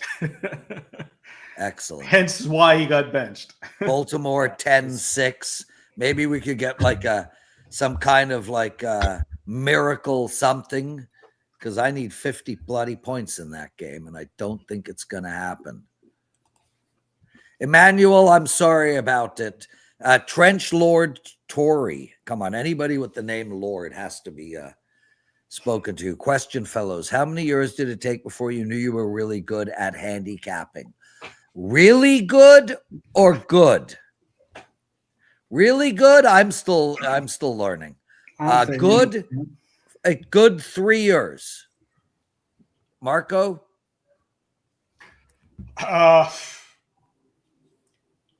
Handicapping wise, probably first 5 years was definitely the learning process, hard knocks. And at a very early age, I learned to start thinking contrarian, and that's when things went much more profitable for me. Ronald? Yeah, probably like 4 or 5 years or so. That's when I started diving into data and analytics. But like you, Prez, I continue to learn. That's why I ask questions to you guys. Yeah. The older head, you guys have so much experience and like knowledge that doesn't really get passed down to the newer folks, especially those on X and stuff. So I Houston. Well, Ron, the newer folks on X they don't need our help. They're regularly hitting 16 team parlays on a daily basis. Yeah. So they figured out that 22-year-olds have figured out something that we haven't figured out, how to hit a 94 team parlay. Teddy, took me about 3 years before I realized that I could do this. What about you? So I started betting probably 93, and it was the 97 football season where I'm like, let's take this seriously. And that was the one I tracked better, and I had a really good season. I'm like, I can do this. Let's move to Vegas. And I moved up to Vegas the next year. Jesse? Well, I'm going to answer the question, but I'm going to change the question. I was really fortunate to have a lot of success right away. So right away, I thought that I could, I'm great. It took me a decade to figure out I wasn't as good as I thought I was. And that's the key is you come back and look and you say, oh, I remember something I did, 15 years ago. I'm like, boy, I've been doing it for 15 years. And I'm like, man, that's a fucking stupid play. So after 2 decades, I think you just start to be, get into a groove, basically. I honestly think it takes like 2 decades to really hone this skill. And it's so obvious to me when I talk to younger guys and they tell me what the angles they're using. And the only way that they don't even realize that their angles aren't solid is they're just not experienced enough. They haven't seen what happened 2 decades ago or 3 decades ago to realize that they're making mistakes. Yeah. Well said. Prez, I had a question from the chat. Yeah. Very important question. C. James asked me, what's the best place to get chicken wings in Pittsburgh? Give him 2 spots. Quaker Steak and Lube and Fatheads in the South Side. And the sandwiches at Fatheads. Named Fatheads sandwiches in the South Side are very good. Hence the name, because their slogan is their sandwiches are as big as your head. And we used to joke. Remember our buddy Sig used to do the horses for us. He's got a big head, and the sandwiches rival his. Yeah. So now that we've established that, Adam Trigger, how long did it take you to realize that you could do this? Well, so similar to Jesse, I had a lot of success quickly betting college basketball. And actually what probably derailed me for a while was selling picks, because the problem is when you sell picks, you kind of, depending, everyone's a little bit different, but you put up Baltimore over on a Thursday. Well, it's not even that. It's that you feel, especially like early on, you feel the need to like you have to do every sport, because that's always how it was. It was like, when I started a pick selling website back in 2012, and it was almost like you kind of had to have everything. And I feel like that I struggled doing that. And when I started to just only focus on the things I know, like I haven't watched an NBA game in 6 years. I can't tell you the last, yes, there's been one on in the background, but I just could not care less. Same thing with NHL. So for me, all I watch is college basketball and baseball. And that's honestly, if I'm being honest, where I'm going to probably make the majority of my money as a bettor, minor league baseball, Korean baseball, because there's just a bigger edge. Betting the MAC in college basketball, it's just, you have a better chance to make money doing that if that's what you're sort of into. So best advice as a bettor, you need to find small markets within your market that you can hammer away at and make money. I think Jesse does well with props. Yeah, and that is a great point, Adam. And I would also suggest, I would suggest anybody sort of trying to figure out how to become a successful bettor. One of the biggest things that you need to know is it's better to miss betting a winner than it is to have a loser. So in other words, you don't need to bet every game.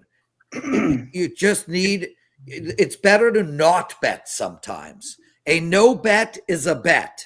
And the other thing is, you don't need to handicap the entire card. So for me in hockey, for instance, very rarely will I be betting on teams that Anaheim Ducks are involved in or the San Jose Sharks are involved in. I try to stay inside of a group of teams that, you know, I know best. We have another excellent question. Hold on. Someone in the chat's like, you say you don't watch NHL, you give out NHL betting advice. I've never given out a hockey play, so it must not be me.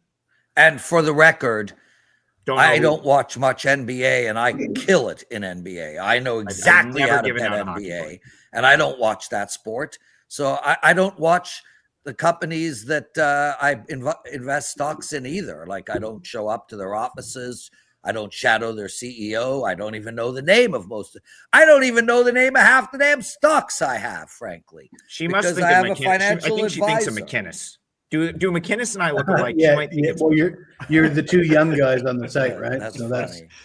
I definitely see how she could think you're McKinnis. Guys, one of our listeners, he's like a foot taller than me, though. Add 1 second. Guys, we have had a Twitter bump. There are now over 4,000 of you watching. Thank you so much for being here. If you've never been here before, the show's called End Zone Live.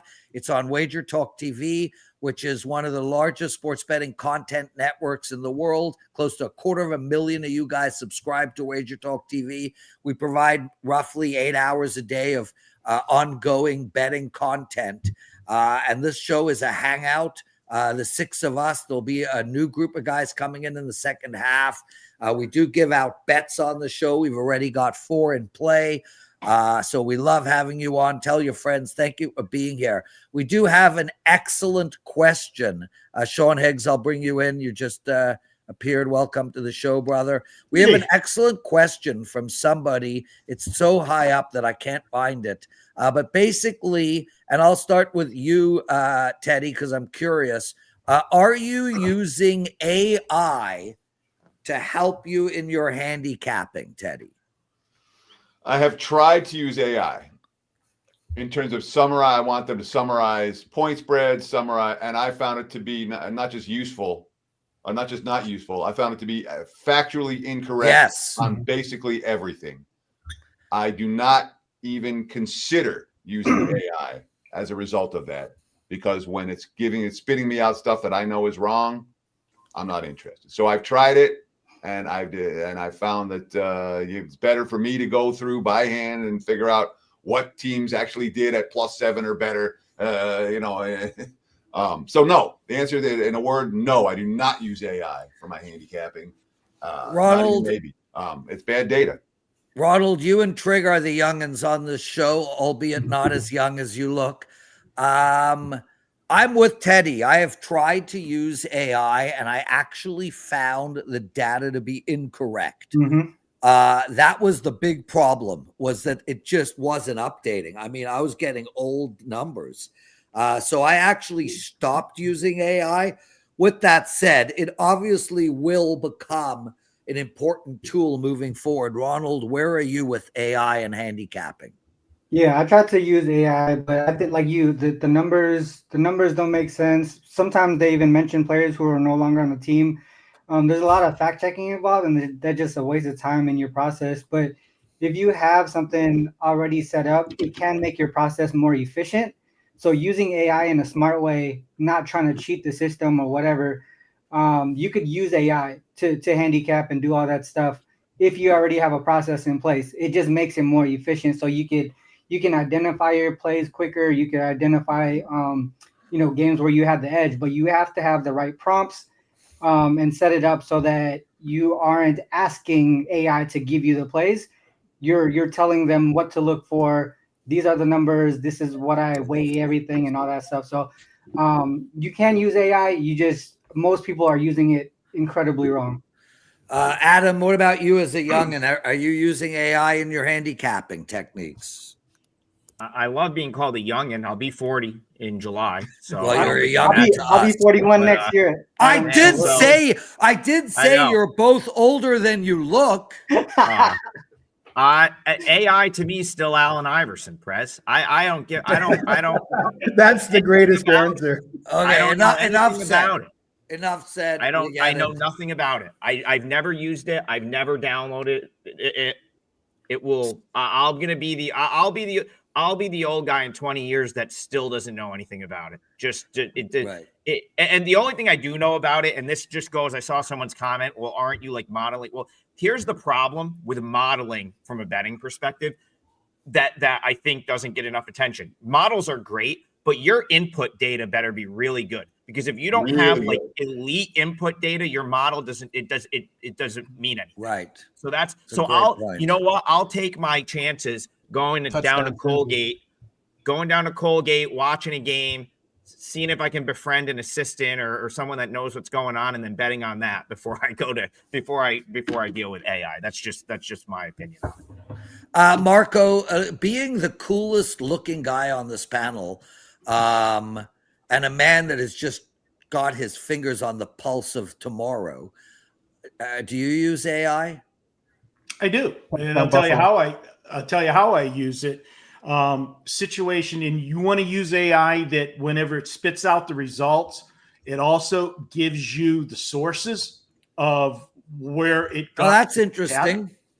Okay, and I'll use it helping me find information about injuries, and especially when you get into college basketball, when you got so many teams, when it'll cite sources that are beat writers and such, it makes it easy. Before, I used to have to try, to scour, Twitter, X, see beat writers and that, and you have a big log. Now, if you have a question about a player, you say, hey, give me an update on so-and-so, and it picks it up, and then it'll give you 3 sources that it derived at its answer, and I can go read myself. And if you're somebody that likes to do reading on particular games and you want to hear the flavor from beat writers, that's the way to use it. That's how I use it. But what Teddy said about, the numbers being wrong, yes, I test some things where I know the answer already, and if it's giving you a wrong answer, okay, then I'm not doing that. But for information, use it. Yeah, I've noticed that. Sorry, Ad. No, I've noticed that little part. So I guess this would be AI. Like when you Google something now, a lot of times the AI assistant. Yes. And I actually find that to be pretty helpful. So if that is using AI, then I guess I've used AI. Jesse, that little AI assistant on Google is often consistently wrong. Right. But like what Marco's saying, Marco makes a good point though, because when you're scouring for like injury info and stuff, like you just need to be pointed in the right direction into where to look. Like I don't think you should be trusting it, but if you're like, if they're like, if it cites where it came from, and then you can go on Twitter and you're like, oh well, I know that this person consistently reports on Drexel basketball, then you can like. You still have to put the pieces together yourself, but that's a good point, Marco.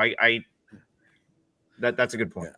Jesse, we'll get to you in a second. It's 10-6 for Baltimore, minus a half, 22.5, 21.5 is the second half total.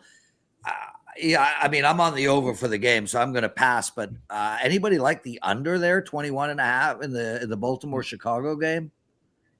I'm seeing Pick'em for that point spread, not Pick'em. I got a Pick'em, but mostly I got -1.5s out here. But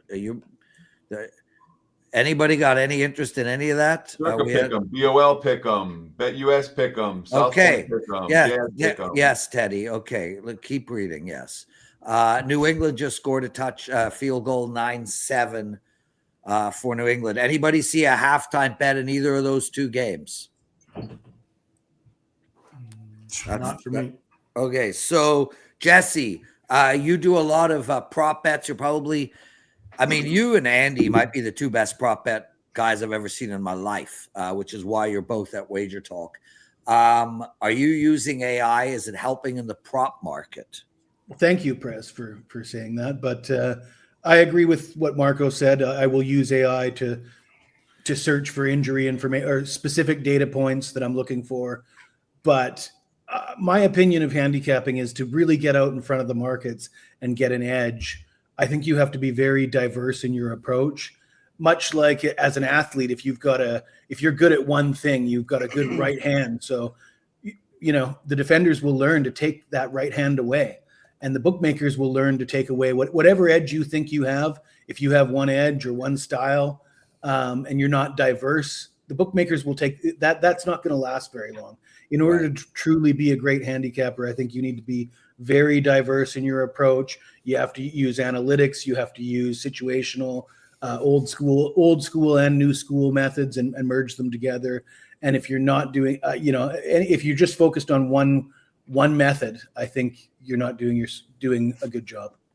Yeah, Sean, I did not ask you. I mean, I do use AI, but as of now, I don't find it very helpful because I end up having to check the sources over and over again. It just drives me nuts. Mm-hmm. How do you approach handicapping? Do you use AI at all? Hell no. No way. So There we go. No. Well, okay. Well, you can just end it. No, bro. No. Adam Trigger had to go, everyone. He sends his love. He lost track of time, which is totally reasonable because, well, this show is damn fun to do. 7,500 of you, 8,000 of you watching live. Thank you for joining us. End Zone Live. We are a bunch of professional bettors. We hang out every Sunday. We do the entire first group of games. We have 4 in-game bets in play currently. Carolina plus 10.5, the over in the Carolina game, the Jets plus 11.5, and the under in Philadelphia 49.5. Those are in-game bets. What number do you have on the over? The over on the Carolina game is at 42.5. So there we go. We got Miami up 17-3 at halftime, minus 6.5 to Atlanta, 21.5 total. I got nothing there for you guys, but I would lean on New England minus the 2.5.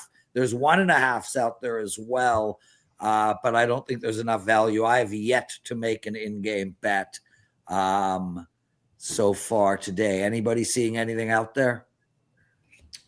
The 49ers are driving. Yeah, shut up, Marco. Every time you talk about that game, things go bad for me. Hey, Prez, I got to take off, but thanks for having me. Hopefully I could hop on weekly. Yeah, of course. Ronald Cabag will get the ball to start. Thanks for doing this, Ronald. Be well. Take care of yourself. Nice to see you, buddy. Pat, touchdown 49ers. Second half, by the way.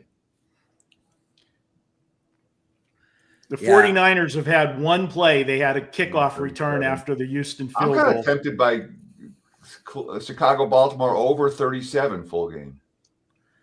The offense to move the ball all game. They just haven't scored touchdowns. Yeah. Over 37 is what you're getting? 21 is we got 16 at halftime, and the second half total is 21. Oh, I get 21, yeah. Listen, I'm on the over in the game, so I like that bet, but I'm not going to chase. Yeah, it's been these long, slow drives. I mean, I'm on the under in the Houston San Fran game, and everything was going amazing until Marco opened his mouth. Well, it's Marco's fault. The point of the matter is Houston has totally dominated this game. They have like 25 minutes of time of possession, and San Francisco had a big kickoff return and a penalty that set up this touchdown, and they will get the ball to start the second half.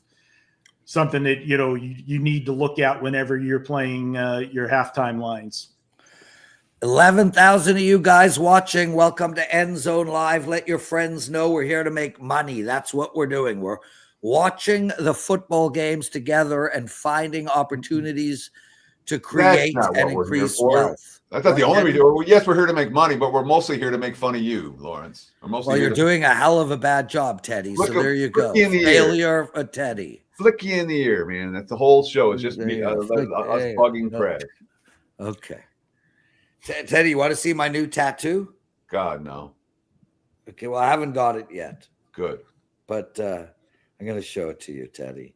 Because I'm watching the screen. I'm watching the games. I'm not interested in here too. The Jets are about to trying to score a touchdown. Dancing Bear, Grateful Dead.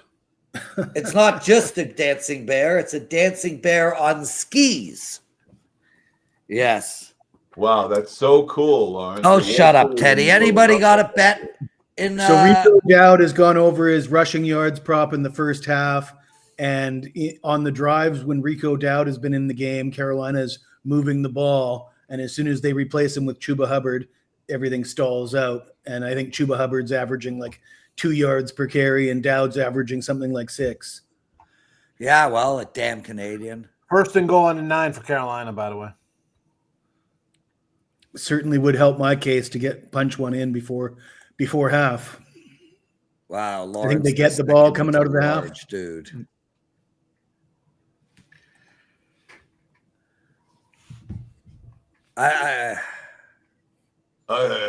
Yeah.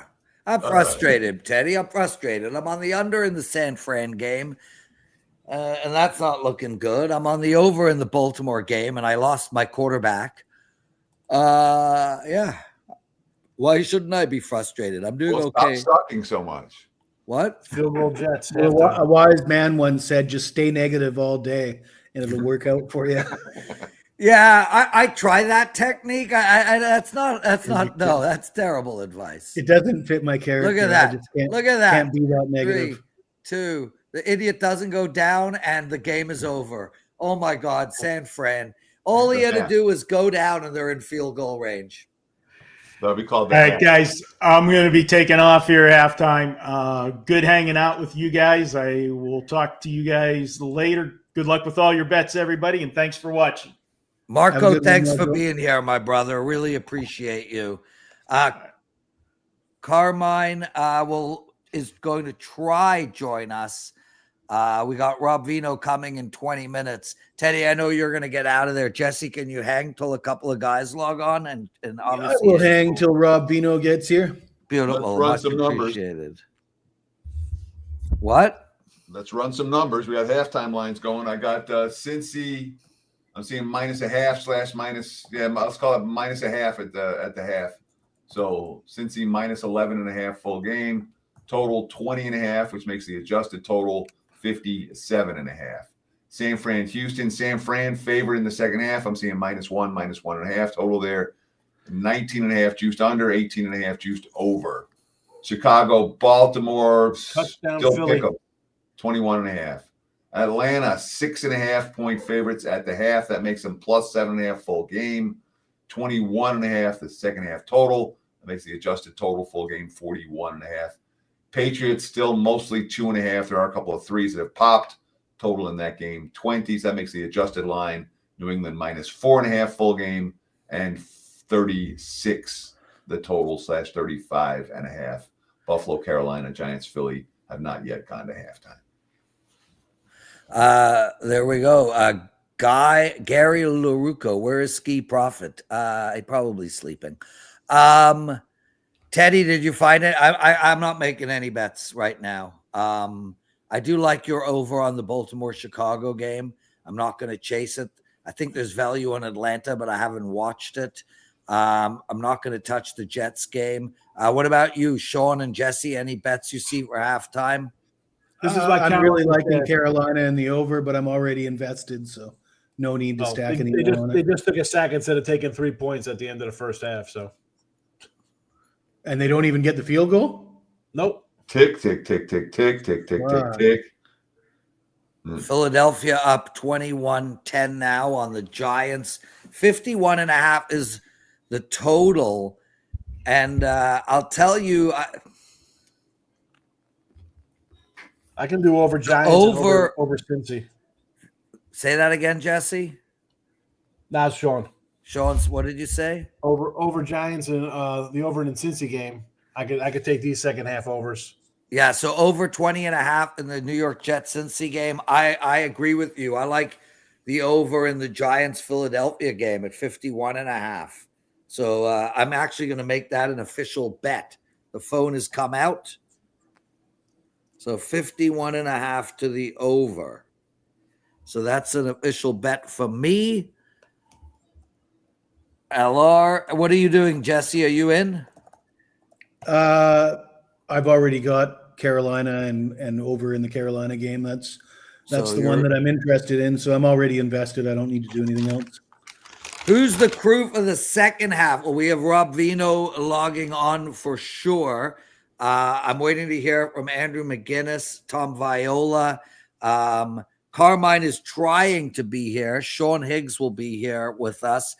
Sean Alvarez. Sean Alvarez is coming on. I love Sean Alvarez. Start singing. Well, I can't. I gotta wait for him to come on. I'm gonna text McGinnis. But when he's backstage, do a little song for him for his intro. Second Oh, half he's numbers just dropping. backstage. There he Buffalo. is, everybody. Sean Alvarez. Sean Alvarez. Never a dull moment. Yeah. Welcome, Sean Alvarez. What are you betting today? I'm on the over in the Eagles-Giants game, over 44. That looks unfortunately, good. I'm on a survivor play, not with Trig, but we're both on the Falcons, so we need a drastically different second half. So Sean Alvarez will no longer be in Survivor moving forward. Second half numbers just popped. Buffalo minus 3.5, 22.5 against Carolina. Philadelphia, I'm seeing minus a half and up to minus 2.5 against the Giants. Total in that game 20.5. That makes the adjusted game total of 51.5. The adjusted game total for Buffalo, Carolina. They got 22 already, plus 22.5 is 44.5. I'm in for one. I put my bet in. I took the Giants in Philadelphia over. So that was my bet. Teddy, your 5% play. Do you want to talk about it? I got Cleveland plus. They missed a field goal, and they still covered first half. They had the turnover. Hey, am I reading that right? That Cincy opened the second half minus 3.5, and now it's 1, or even a half in some spots. The openers for the halftime lines, I wouldn't. I take that with a grain of salt. Okay. You can go through book by book. One of the cool things about Live Logic, the OzLogic Live Odds screens, you can literally go through book by book and see where everything opened. Okay. Track every move that there was. So we got the Ravens in the red zone right to start. I mean, is there any route to 50 for me? Alvarez, any route to 50 for me in this Baltimore game? 16. I mean, you're going to need some big plays. Obviously, we've seen a lot of crazy things happen. We saw what Denver did with the Giants last week. So anything can happen in the NFL on Sunday, but you're definitely going to need some big plays. Yeah, well, I'm going to get a field goal here. So that's not good. Denver and the Giants both have their starting quarterbacks as opposed to Baltimore, who doesn't. That's true, yeah. That is true. Teddy covers. Cleveland is his 5% play. What are the 4th and 3 from the 10? You think they go for it or take the 3 for your Ravens? I think they take the 3. They got to win. They take the 3, but I mean, you know what? You're still trailing if they score a touchdown. Like, you can't get 3 yards with Derrick Henry. On my screen, they just completed the 3rd down pass. Yeah. You're way ahead of us. Yeah, I'm at 4th down already, so a bunch of twats anyway. Is Dwayne Bryant coming on? That's a no. He's welcome to, though, Gary. So same with Crackman. Thanks, Gary. He's cheering for me. Crackman's not coming on. Gianni's not coming on. Look, guys like Crackman and Gianni, Las Vegas Chris, these guys are, I mean, they're probably 500 bets in already. Alvarez, you like that one? I was looking at the chat. It says Higgs lives in the future. Alvarez lives in the past. Yeah, 13-6. So, hey, maybe we could get a tie. Maybe we could find our way to overtime or something. There we go. Never won a thing on Gianni's advice. Listen, Gianni is a really talented bettor, and a really, really talented, one of the best bettors I know. He had the Jets big in the London game a couple weeks back. Really talented sports bettor, that is for sure.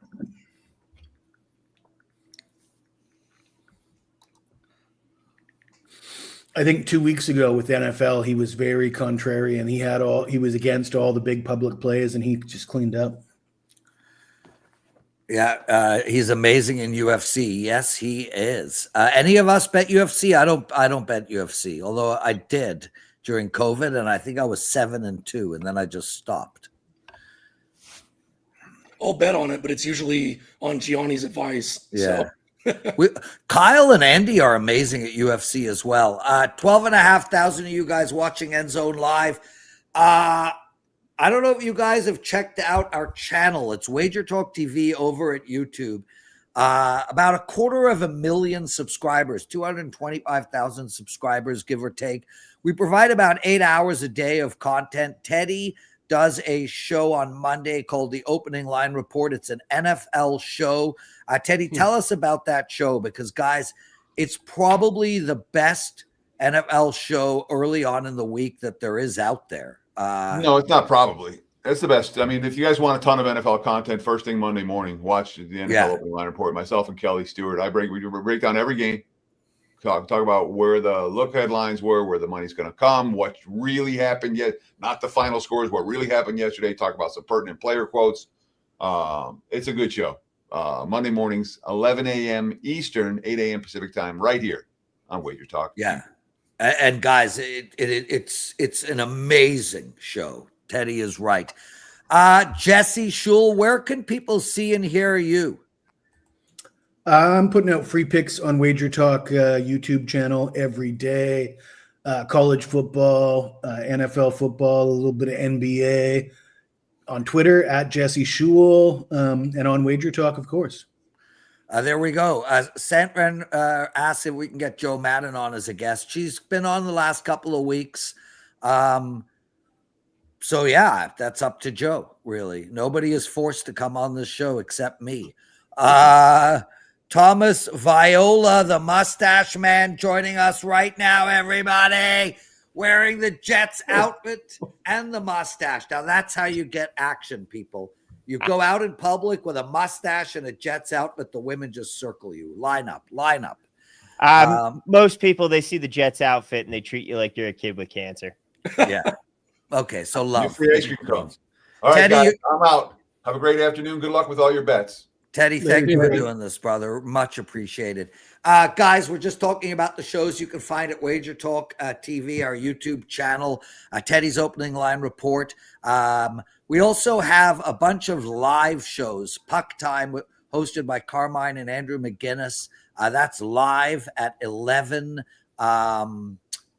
Eastern Time every day. Wager Talk Today, which is hosted by Andy Lang.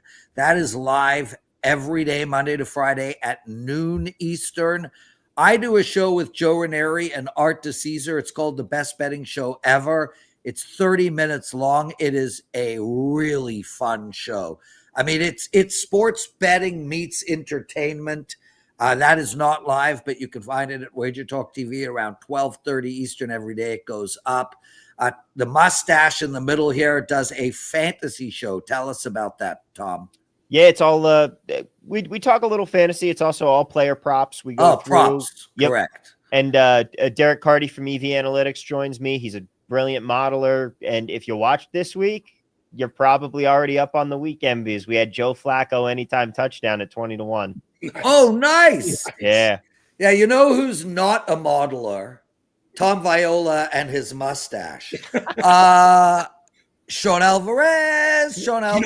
And how do people see you? What shows are you doing?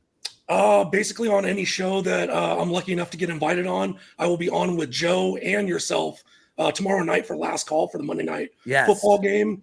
And then also just doing free picks on my Instagram, Twitter channel, also collabing with WagerTalk if it's a well-known game or something that we want to get out on social. Big weekend coming up next weekend.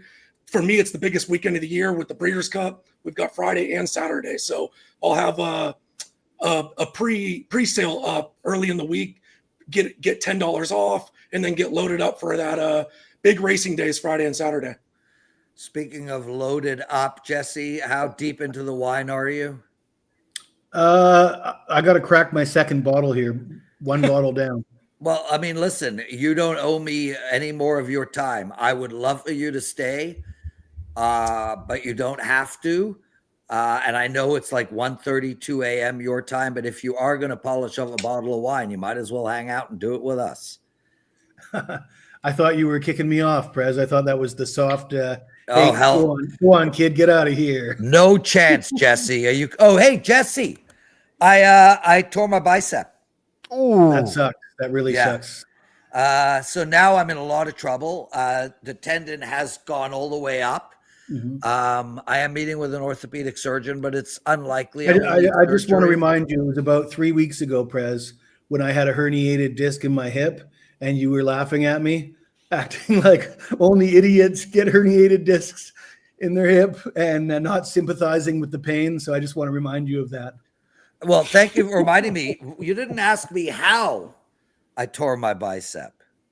Oh, I assume. I counting money. With all the free content on the internet these days, I know how it is. No, I was literally counting money, and after I finished counting it, I picked it up.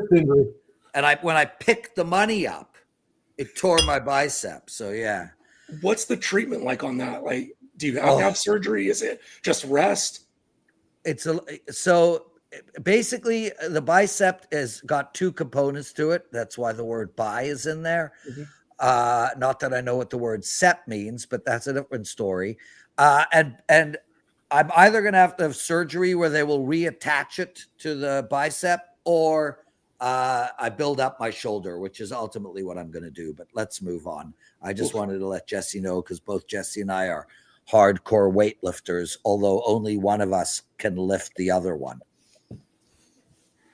And it ain't Prez. That is for damn sure, Jesse Schul. Guys, if I keep on eating these big plates of cheese and nuts, it's going to get more difficult for you. Yeah. I need this under, boys. I need this under in the Houston game, and I'm not feeling it at all. Gary Lachuro, thank you, man. Gary Lachuro writes in all capitals, check out the best betting show ever, WagerTalk Today, profit picks, total bases, Jesse's NFL show, Kelly's opening show, Ross Benjamin. You're so right. Guys, if you've never taken a minute out of your day to see the type of content we're producing over at WagerTalk TV, I mean, literally, just go over there and check it out. It's world-class content. Javier Cash knows. He joins us in the chat room all the Touchdown time. Patriots. Touchdown Patriots. There we go. So I've got a 3-team parlay going with New England, Philadelphia, and Buffalo. Andrew McGinnis entering the studio. Andrew, I want to thank you. I know you're busy, Andrew, and I'm so appreciative that you logged on. I wanted to ask you a question, and then Tom and Sean, I'd like your thoughts on this too. Andrew, I know I could be wrong, but I think you're the youngest handicapper at WagerTalk. I know you're the tallest. We wanted to know about using AI to help with your handicapping. Are you using AI to help with your handicapping? Tom and Sean, you'll be answering this, both Sean's. Higgs already said no. So Andrew, are you using AI? If you are, can you help us navigate and give us advice on how to use AI to help with your handicapping? Well, I think more importantly, it's more about the organization, time saving, right? Isn't that the definition of technology making life easier for us? So that's kind of what I've been using for, is organizing things. So for example, in the summer, I'd go on certain websites that I use for baseball and certain spreadsheets. I'd copy and paste these full spreadsheets into Excel, go in Excel, copy all that from Excel into ChatGPT, and it would instantly tell me all kinds of bullet points about what these pitchers are doing well, what they're not doing well, what they're doing well in, and then team stats as well. So it's more so saving me time. I would never tell ChatGPT or Skywork or different AI websites to give me a bet and a pick, but it's more so helping me organize and just do stuff that would have taken me 2 hours to do a couple years ago. So that's really been the big thing for me, is just organizing stats and kind of helping me kind of find things and see things that I never would have found before in as fast of time. There's this website that I use, guys, Skywork.ai, I think that's what it's called. you can literally create like full on like newsletters or like documents with it. And it's all about the prompts. And I use that to just get 100% information and catch me up. Like you could go on this website tomorrow and say, give me a complete recap of NFL Sunday yesterday. And it will give you a detailed document, almost like a newsletter fashion, to go over it. And you can tell it, I want a real emphasis on which team struggled against the run this weekend. Let me know which team, and it will tell you. So, yeah, I don't use it for like, finding a pick for me, but it's more so like helping me stay organized. It's been really great. Prez, you're muted. You're muted. There you go. Just before we get into Thomas and Sean's opinion, a couple of things. Jersey, thanks for joining us, man. Ken, I'm so appreciative you guys are coming on. Jersey Tugging Sports. ChatGPT was wrong when I used odds logic to read the sheet and lost money. That was then followed up by Matt Teacher, who writes, if you don't like AI because it's giving you bad bets, you're the problem, not AI. Listen, Matt, what we were talking about, and I think what Jersey is trying to say is AI is just not giving us the accurate information. And I think this is a yet. AI will get better and better. I mean, we're still in early days of AI. But right now, when I'm going on there and I'm saying, hey, what's Sean Payton like off of a loss at home, I'm not getting the correct information from AI. And that is an actual fact. I'm just not getting the correct info. Teddy had the same problem. So I use AI, but I don't use it as some kind of Bible, to say the least, because I just don't feel like the numbers are accurate yet. Thomas Viola, how do you use AI for your handicapping? Yeah, I mean, you guys are completely right. First off, you have to be checking everything, because most of what ChatGPT is actually sourced off is just what people have said on Reddit. It's not accurate information. For me, the big use for it is making it, like you said, it's saving time. Like if I am trying to code something, if I'm trying to build something for a model, and I want to be able to say, okay, like I could go into Excel, build my own Monte Carlo simulator and do that, and it's going to take me a few hours. Or I can go into ChatGPT and just say, I need a Monte Carlo simulator for this, and it'll just spit it out for me. And then, you have to double check it, but it can help you with writing some of the code and stuff like that. It's useful for saving time and removing the tedious things, and then you just have to go and check it. I don't really trust it for more than that. Even data scraping, I'm a little bit like, ooh, I'd rather run my own program than like really just say, hey, ChatGPT, find me all of this kind of stuff. The sad part is, Prez, I think people are using it wrong. And I agree exactly with what Thomas was saying. Like, people are using it as if it's like this magic snowball that's going to just tell you every or globe, whatever it's called. It's going to give you an answer to every question you have. I think it's more so about using it to like, like prompts. So the big thing is prompts. Like, there's so many different ways you can prompt it for different things. And Thomas, like you said about the model stuff, like it's actually helped me with Excel big time. And so the people that are like, oh, well, go see Rogers' numbers over the last 8 years. And they're like, it gave me a couple wrong numbers. ChatGPT sucks. I think they're just using it wrong. That's the thing. If you provide it with information and tell, like, for example, you guys could put one of your promos for WagerTalk, or we could look at like a description in a YouTube video and say, rewrite this in 55 different ways. And ChatGPT would literally give you 55 different ways that was different, written that you wouldn't maybe thought of yourself, which is kind of cool. I will tell you guys, a great usage of ChatGPT is writing birthday cards and expressing your love to your woman, because, us males suck at that. And ChatGPT is a great resource for that. That is for sure. Sean, how do you use ChatGPT? How do you use AI to help your handicapping? I haven't really been using much of AI. I thought Andrew hit the nail on the head, and something that I need to do is give it the information rather than it going out scouring the internet, because I'm like Teddy. I'm not necessarily saying AI is wrong all the time, because that's obviously not true, but I will see errors in it. And then I'm interception on the 6-yard line. Sorry to interrupt there. Yes. Over. What was it? Just picked off Gabriel on the 5. And then so my thing with AI and where I'm using it right now is it's it's creating more time for me. I'm having to go back and double check, triple check, make sure that all these numbers are right. So I agree with that. But I'm definitely going to take a little bit of a piece out of the book that Andrew just spoke about giving it the information, going through it, and then saving a little bit of time and not having to go through it one by one yourself. Yeah. And I love that too. Guys, Jennifer, thanks for logging on, and I hope you're winning your bets. We're a big fan of you. We know you support all of our shows, so thank you for that. Anyone like the Falcons live?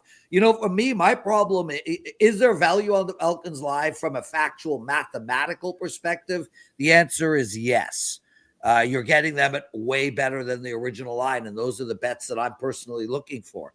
My problem is I have not watched that game. So I just can't. I can't just jump in. Kirk we have looked a new very quarterback. bad. What? Yeah, Cousins looks awful. Yeah, Cousins looks like a 40-year-old quarterback. And then on top of that, Bijan just fumbled. So then you get your best player giving up the ball. He wasn't even. It looked like he wasn't even touched when he fumbled it. I'm so mad I didn't take his under this week. Well, listen, you know, Thomas, I want to speak to that because we all suffer, and Andrew McGinnis can tell you, I go through this every single night of my life. Every night of my life. Why didn't I put this out? Why didn't I put that out? Damn me, damn this. Guys, personal services announcement. It's better to miss a winner than bet a loser. Don't kick yourself for missing winning bets. Kick yourself for making losing bets. Yeah. Okay. One thing I'm dealing with right now, though, guys, is I was debating Breece Hall rushing and receiving over or just rushing. And then every time I see him catch a ball, part of me dies because I'm only on the rushing part. So like right now, his like live rushing receiving is looking pretty good. And the live rushing is not looking good at all. So that's tough. Big baby. Yeah, but you know what, though, when you do that, Prez, right? You remember all the winners, like, oh man, I had that, I should have did it. You don't remember the 9 losers you would have had too. Like exactly. You know, yeah, Interplace 55 writes, this kind of stuff is why I watch this show. You guys know your stuff. And, you know, for all of you guys out there, the 13,000 of you watching, this is a massive community. The company is called WagerTalk Media. We own the Gold Sheet, WagerTalk Sports Memo. We run a bunch of other sites.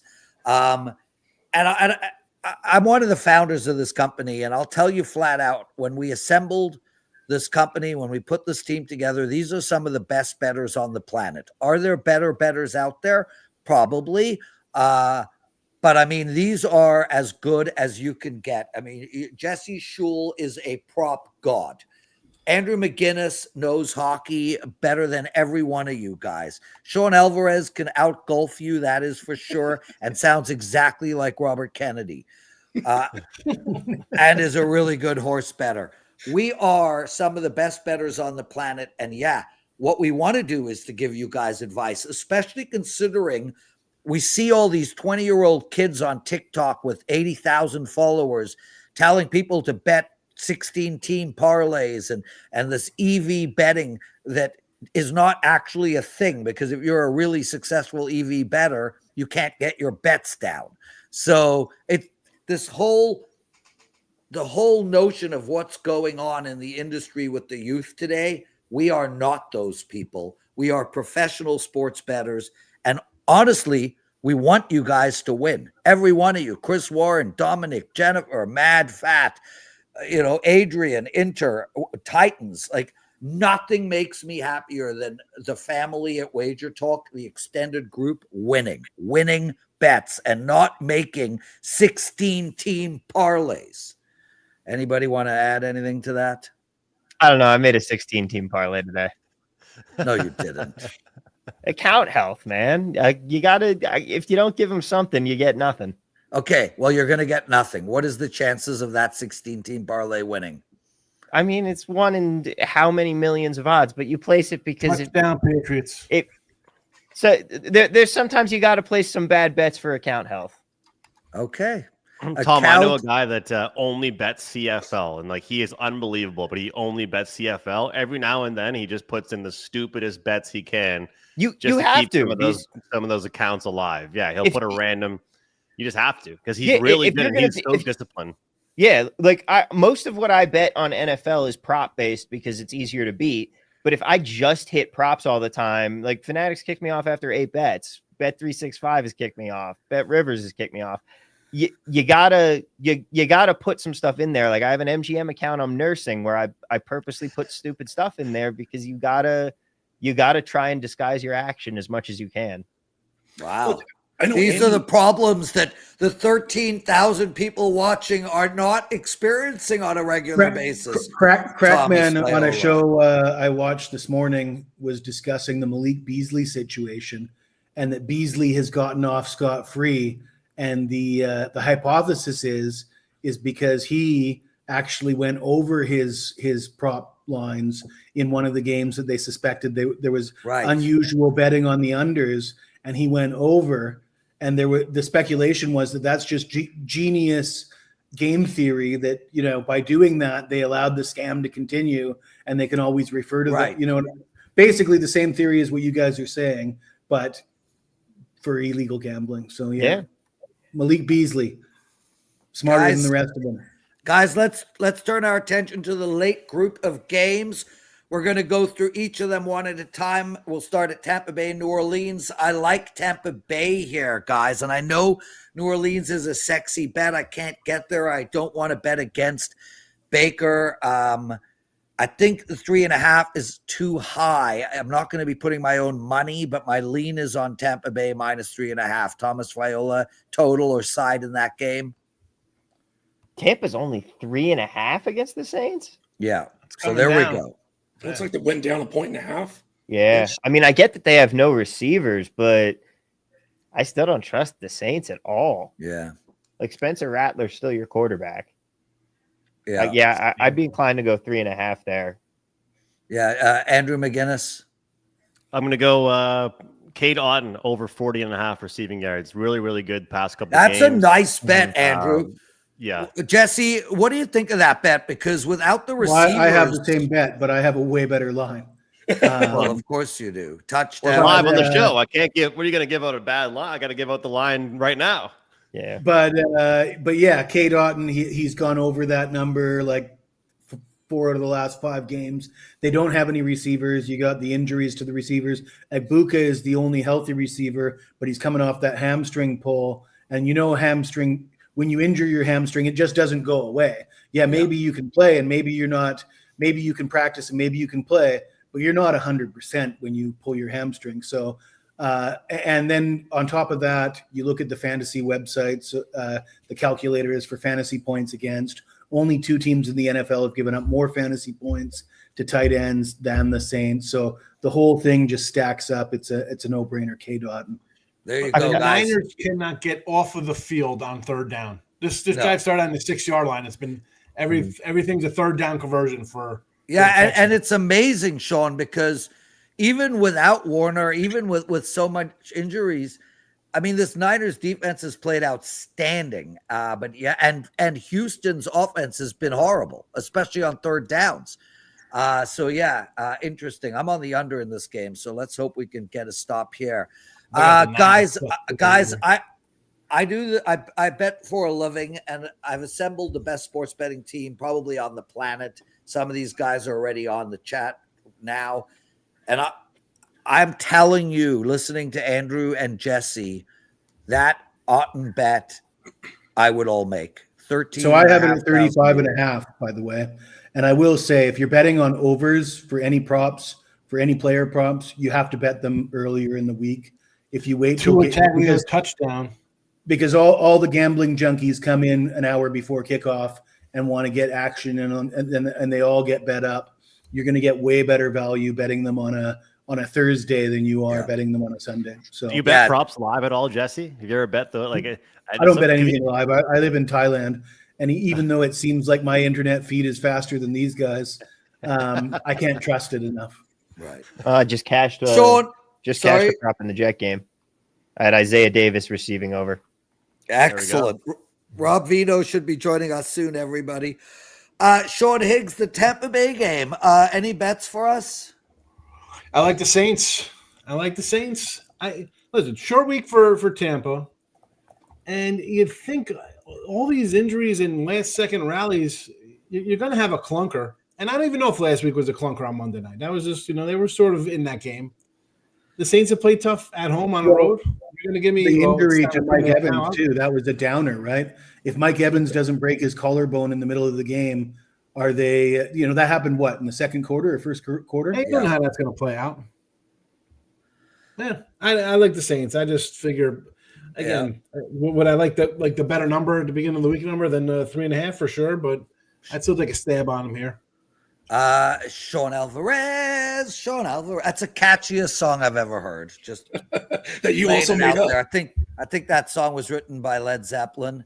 I think it's on Zeppelin 2, third song, if I recall. I could be off by one. Who do you like in the Tampa Bay New Orleans game? I understand all the injuries. I have a hard time betting against Baker right now in the way he's playing. I feel like he can sling the ball around to anybody that suits up this afternoon. So I'm going to stay away from that and play the New Orleans team total over 20.5. That's an interesting losing bet. Andrew McGinnis, you got to run. I'm so thankful you did this. Guys, you can see Andrew every day at 11 a.m. And he also has a late night show. Before you run, Andrew, plug your shows for everybody. And then I hope you have a wonderful, amazing day. Anybody at WagerTalk Bet and Hockey as well would love to have you guys with me. Touchdown Puck time, Texans. 11 a.m. Eastern and 10 p.m. Eastern, my new show, The Pre-Scout. So good luck, guys. And also don't miss tomorrow. We got Props and Parlays with Andy Lang. Me and him, we break down the Monday Night Football game every single week. See you guys. Take care. Lots of love. Andrew McGinnis, everyone. Rob Vino is joining us any minute now, just waiting for him to pop in. Really, Jesse, you have to tell me about the touchdown before it happens. God damn it, from the 40-yard line, too. 39ers going to kill. We got a touchdown coming. Maybe. Who knows? I mean, first and goal for the Bears. Interception, Cleveland again. Picked off on the 18-yard line. Yeah. 49ers going to kill way too many teasers for me this week. Yeah, I just need the under in this 49er game, Thomas, and I don't have many points to spare now, so this is not looking good for me. I took the Niners +2 and under 43.5. Yeah, loser. Hey, I got Niners 8.5. Yeah, that's not. Yeah, the Niners would have been a very common teaser in the Wong situation. Thomas, Thomas, I'm bugging off for 2 minutes. You got the board. Okay. Yeah, there were so many teaser opportunities this week. Prez is right. And unfortunately, means that I'm going to lose a lot of money on teasers this week when they don't come through. Right. It's the way it goes. I was high on Mac Jones. I like San Fran today. Yeah. I mean, how do you back this Texans offense? Yeah, exactly. Yeah. I saw they got Laken Tomlinson playing guard for them. If one of your starting players was a guard, was on the Jets offensive line last year, you're probably in a bad spot. Last year or other years too. I mean, it doesn't have to be just last year, right? Yep. Rest in peace, Nick Mangold. Oh, Gary Lucero. You need a Kinney, right, or something? Yeah. Tom, Gary Lucero wants to know the name of your show. Prop Culture at noon Pacific, 3 p.m. Eastern on WagerTalk. YouTube, right? Field goal Jets. Right here. On the 5-yard line, they'll kick a field goal. Down 11. Emmanuel also saying Atlanta ruining. Atlanta's killing me in my final survivor pool too. Yep, same. Yep. And Trig, I believe Trig was on it too. Let me ask you for Atlanta backers. Like, what were you doing taking the Falcons? Forgot that I put them in as mine. You this year. They lost to Tampa Bay at home. They lost 30-0 to Carolina. They beat Marcus Mariota and the Redskins, who even when Daniels plays look terrible. You beat Minnesota, who promptly benched their franchise quarterback after the game. I mean, how do you think they're going to cover a touchdown off of Tua Tagovailoa turnover? The guy threw 9 interceptions last week. Just on principle, Miami had to come out and play just a pubic hair better than they did last week to be in this game. And you're going to lay a touchdown? Oh, my goodness. I mean, I didn't lay a touchdown. I was just taking the money line. They were my survivor team, but I also kind of admittedly did that Then the Kirk Cousins news came out, and I was like, that's crazy. And then I went back today and was like, oh, I picked Atlanta. Yeah, I mean, for me, it was just contest theory. It was a really good spot to use Atlanta based on the teams that I had available. I mean, Survivor's one thing. That's different. Yeah. They just got to win a game. I'm talking about like you're talking about laying 6.5, 7. I'm like, Oh, I wasn't laying a touchdown with that team. That's for sure. I'm on Cincinnati as my Survivor pick. Yeah, that was the other team I was thinking about going, and I didn't, stupidly. Yeah. I think the Bengals next week are 2-point underdog to the Bears. So let's go through the next game, Tennessee and Indianapolis. I like the over in this game, guys. I like Indianapolis team total over as well. I like the over in the first half. I like Indianapolis team total over in the first half. So small bets for me. Tom, what do you any thoughts on that game? Let's see if I have any props in this one. Like, can the Bears actually score? Like, this is ridiculous. Yeah. I have Josh Downs over 35.5 receiving yards. Market's moved a little bit against me. It's down to 34.5, but that's not a big deal. The Bears are favored next week over Cincinnati, by the way. Watch how that line's going to go from +1.5 to -3. I'm just letting you know. Just letting you know right now. Jesse's in the chat says Cam Ward passing yards over. I like it. Yeah, I mean, I don't have much. I guess if you like the over, Touchdown Bears. They finally punched it in. Hallelujah. And that's the first time somebody ruined something that was in my favor. Do you think we can get 3 more touchdowns in this game, Mr. Higgs? No chance in hell. No chance. Well, 3 touchdowns in 12 minutes. They've gotten, what, 2 in the first 45. Jesse, are you coming back on? What's the deal here? Oh, I have no idea whether Jesse is coming on or not coming on. He only committed to the first half. So, oh, gotcha. Well, why can't Joe come on from the pub?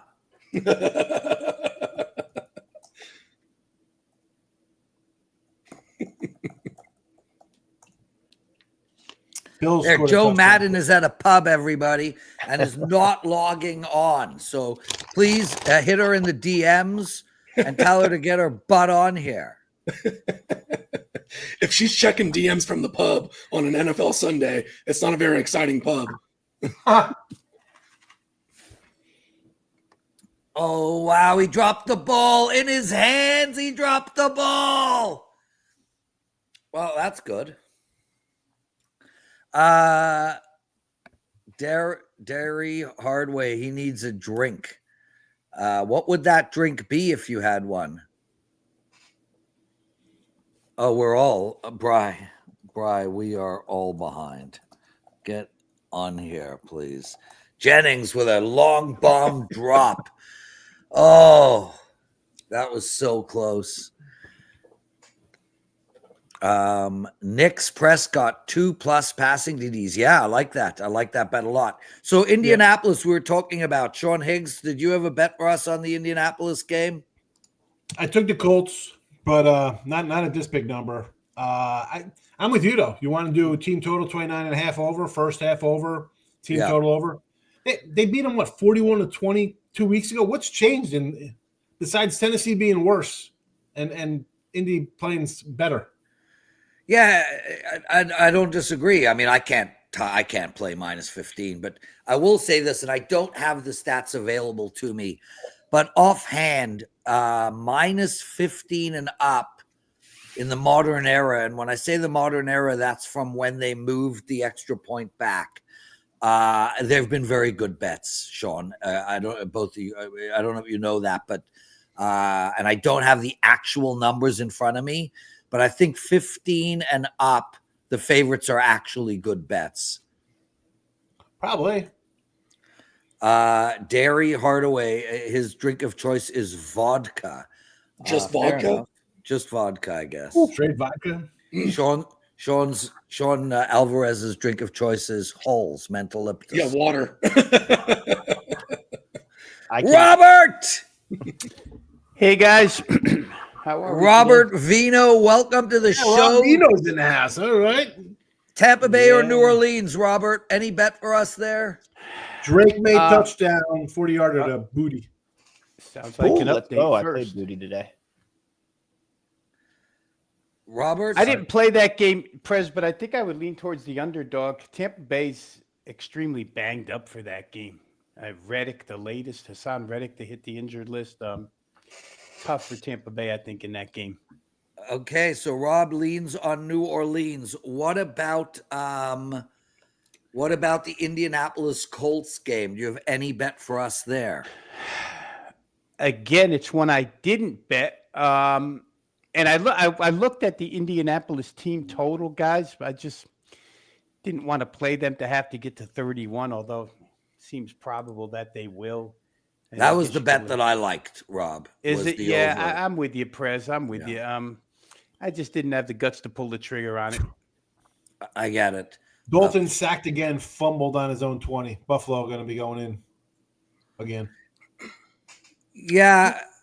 Well, let's keep talking, guys. 13,500 of you watching. Tell your friends, hit the like button. Check out our entire lineup of content over at WagerTalk TV, our YouTube channel. Subscribe to our channel, please. Okay, Dallas and Denver, gentlemen. I lean on Dallas here and the over in this game. I think we're going to see a high-scoring game. And I think what Dallas's offense is doing is, not even the Detroit Lions or Indianapolis Colts are matching them. So it's something else. Granted, a lot of it is at home. They're not putting up the same type of points on the road. But I lean on Dallas and the over. Mustache Man, where are you going in that game? I'd probably go a little bit more towards the under. I mean, the Cowboys defense, you're kind of getting healthy again. I don't really trust Bo Nix in this offense all that much. Bo Nix is struggling this year. Yes. And yes. You're relying on the Cowboys going against a really good Broncos defense. This feels like a recipe for a rock fight. There is a pathway to 23-23 in this Baltimore game. I think that's probably my only shot at a push on 49 or a win. Sean Higgs, listen, I understand the Bo Nix situation. My reasoning on the over is the Dallas secondary, and what we have seen with Denver is they are airing the ball out. I mean, they are throwing 50-yard bombs, and I think that's where Dallas is most susceptible. What are your thoughts on that, on the Dallas Cowboy Denver Bronco game? I'm on Dallas. And I know Thomas has brought up the good spot about like an under spot, right?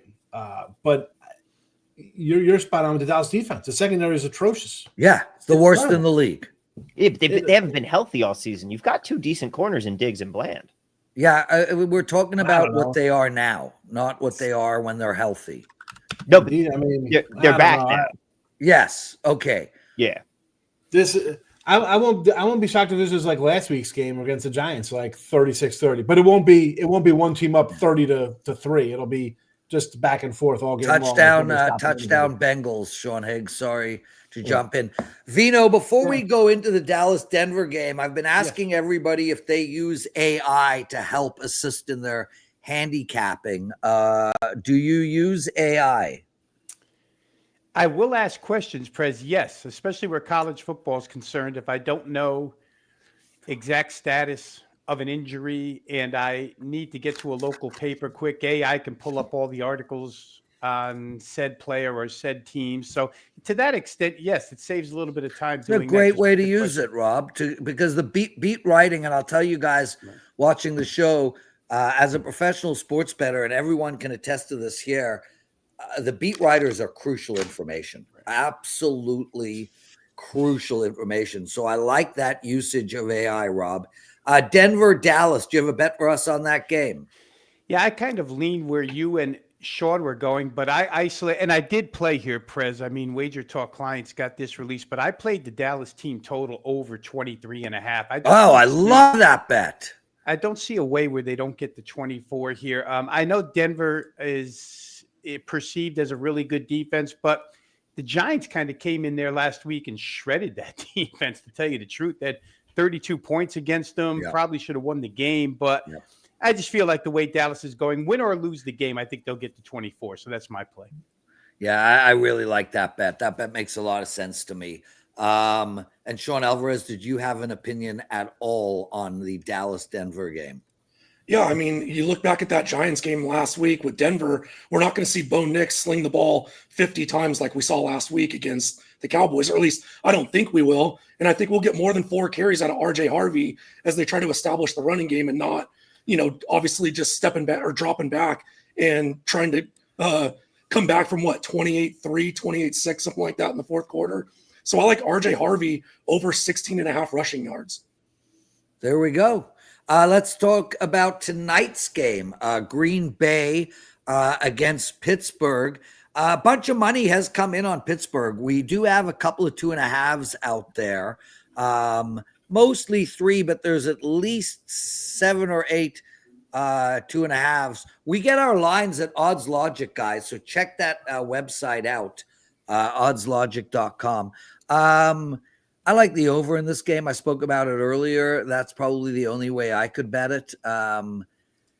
With that said, my totals are just horrible right now. I'm on the under in the San Francisco-Houston game. San Fran's about to score a touchdown. I'm on the over in the Ravens game and lost my quarterback. So I take that with a grain of salt. Things are not going too well there. Touchdown, San Fran. Bugger me. Scored again. God damn it. Okay, I like the over in tonight's game. What do you like, Thomas? My favorite quote unquote has been, I have Kenneth Gainwell over 2.5 receptions. They've been using him a lot out of the backfield, and I've got him for 3.2. So worth it at -110. Sean, Green Bay, Pittsburgh. Pittsburgh all day long, baby. Yeah. And Rob Vino. Yeah, if it's all day long, I hope it's Green Bay chasing and scoring as well, Prez. I'm with you. I like it over. 45.5 means we have to get to 47. That was the question I had to ask myself. Early money at 43.5, much better.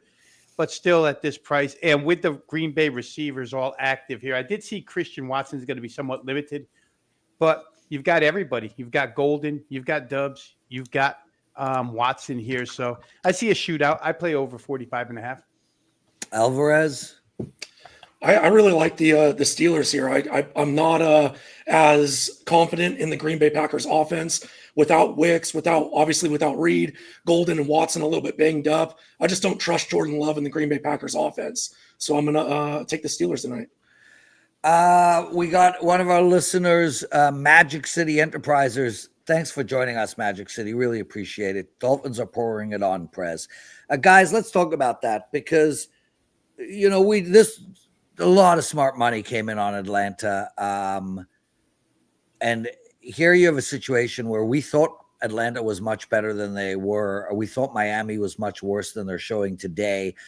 Do you guys see any betting opportunities for next week with these two teams? Miami is going to be, as of now, +7.5 at home against Baltimore. That's the Thursday night game. And Atlanta will be +2.5 against New England. Right off the bat, I would say that New England feels like a good bet for me there. What do you guys think?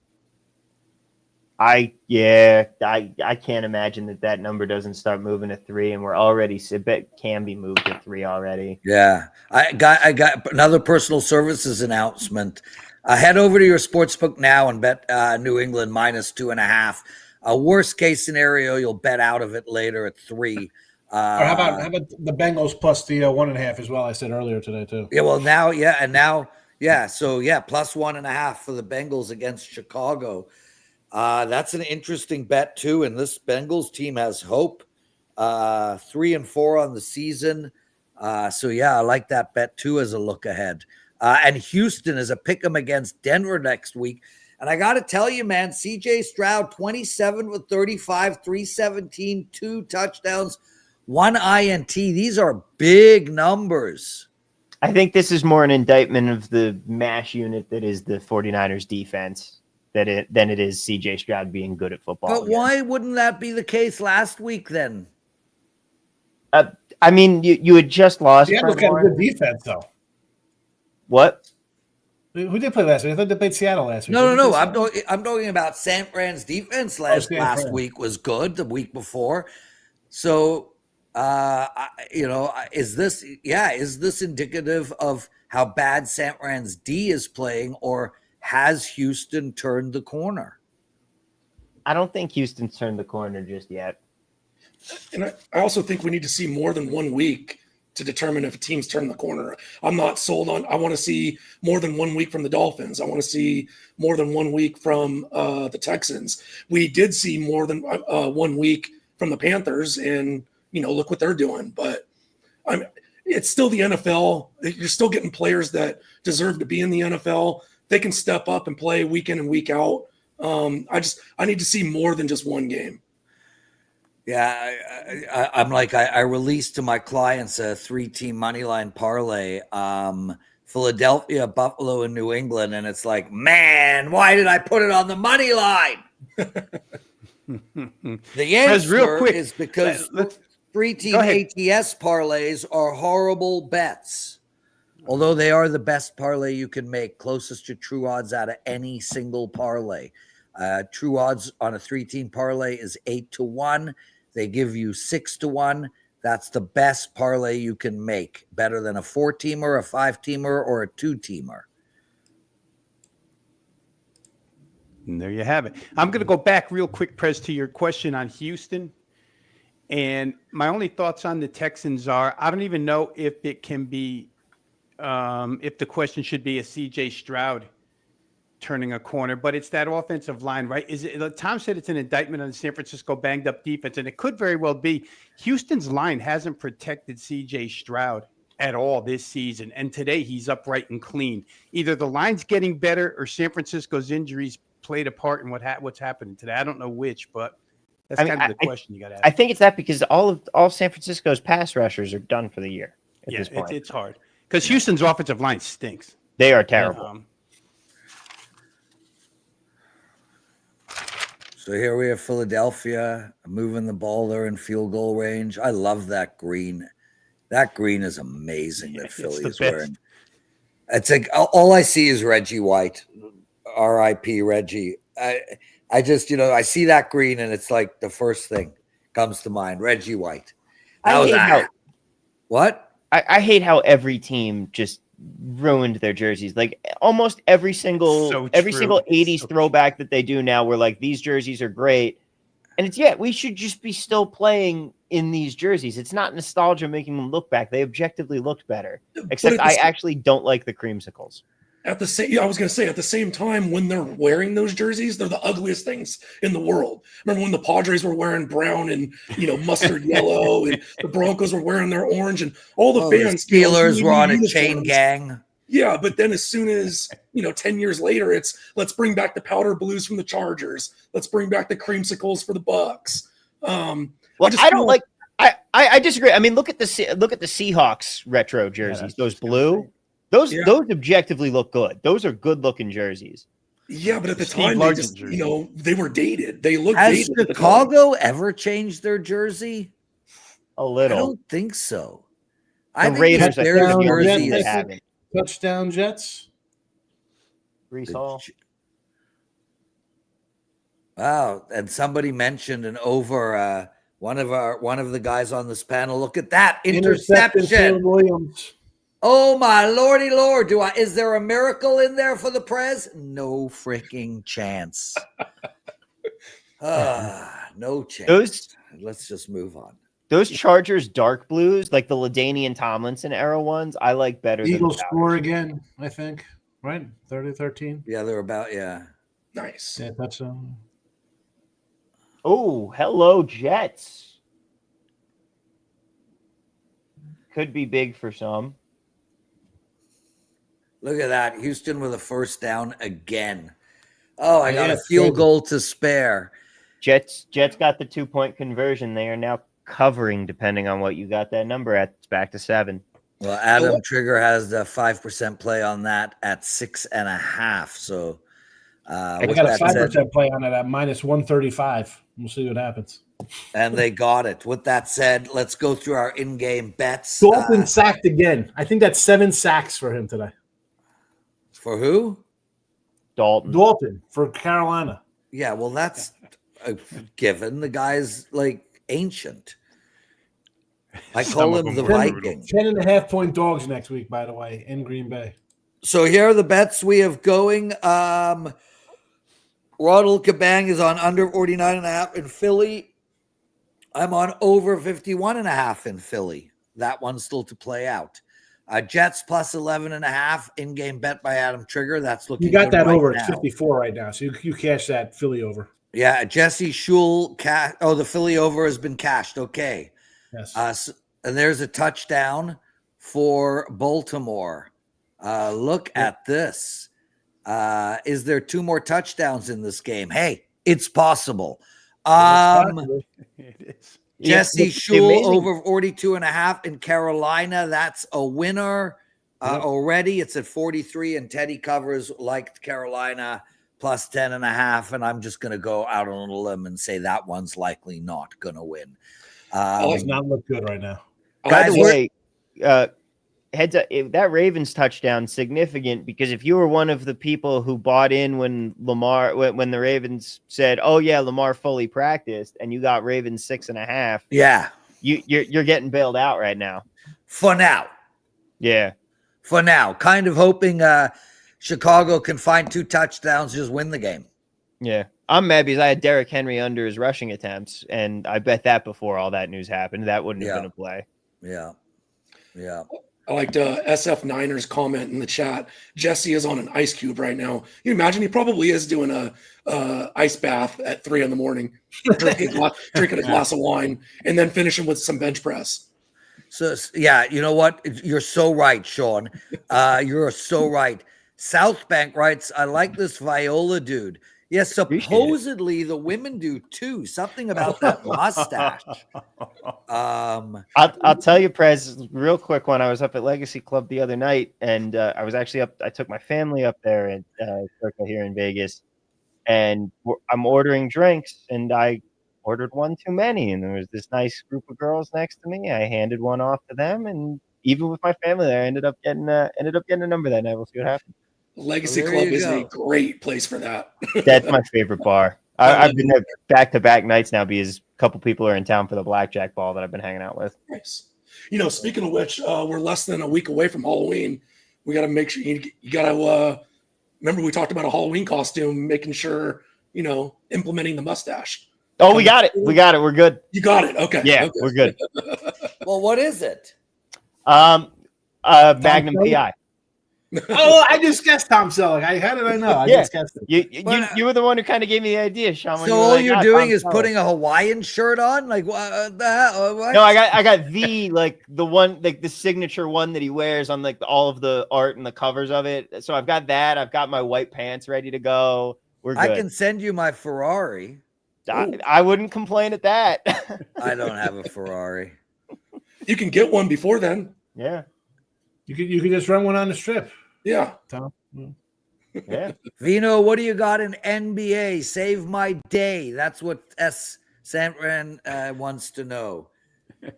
No. I let NBA go today. I had a winner last night with Oklahoma City. Orlando just not opening the season the way many thought they would, including myself. But today I did not have an NBA play whatsoever. Looked the board over. Didn't like it. And I was on a train all morning, Prez. That's the reason why I'm late here. I mean, I'm training home from Connecticut. The train gets delayed in Penn Station. And so it was a little rough with the NBA. Why didn't you call for a hot air balloon? You know what? That would have been go with Josh Hart under 8.5 points in the Knicks game. And by the way, the Eagles-Giants game has not cashed over 51.5. It's only right. It's only at 44. Oh, I thought it was 20. I'm sorry. That was one of those is going to cash either, unless it lands on 50. Both Ronald and I can't lose, so one of us is going to win. 23-13 Baltimore. Come on, man. Let's throw a nice pick six. 36 points. Come on, boys. 2 touchdowns for a miracle dub. Come on. Look at the Texans, 447 yards of offense. It's amazing. Yeah. Yeah. I mean, Tom, Javi Cash asked in chat, do you like Derrick Henry over, I'm guessing rushing prop for Thursday, or Lamar Jackson over rushing yards if he plays against Miami? I mean, it's all going to depend on the lines once that comes out. I had the Lamar over this week, which obviously doesn't matter now. I usually go under. Like my numbers usually say to go under on Derrick Henry. And SF9 Josh Hart points 8.5 under. Well, someone is entering my house. They already lost Scatterbo. Did Dart get hurt on that sack and fumble? Oh, they might have lost both of them in one game. Touchdown. Now he's walking off. He's walking off. Buffalo laying the smackdown. And Gary's saying that Henry's at 111 with a touchdown. Yeah, I bet him when Lamar was going to be in. Carolina touchdown. Yeah, Carolina touchdown. Sorry about that. 40 to 30, 40 to 10. Still a smackdown. Still covering right now. It's not official yet. Yeah. Guys, we're doing this right up until the end of oh my God. Can't you just sack this guy and fumble this ball and something? Come on. Yeah, man, I got a chance. If Houston gets a field goal here, San Fran has to go for a touchdown, and I have a shot. Yeah. I prefer they miss the field goal, though, frankly. Did Jalen Coker catch that touchdown? Because I'm looking now. I just cashed his over. That was nice. For who? Panthers. First and goal for the Cincinnati Bengals. We have audio from Prez, but no video. He's just Prez. What's going on? We can hear you, but you're frozen on the screen. But I can't log out because I have the screen. How do I do this, Tom? Turn your video off and back on. I'm betting that'll work. So camera. Yep. Field goal Texans there, Perez. Yeah, of course, field goal Texans.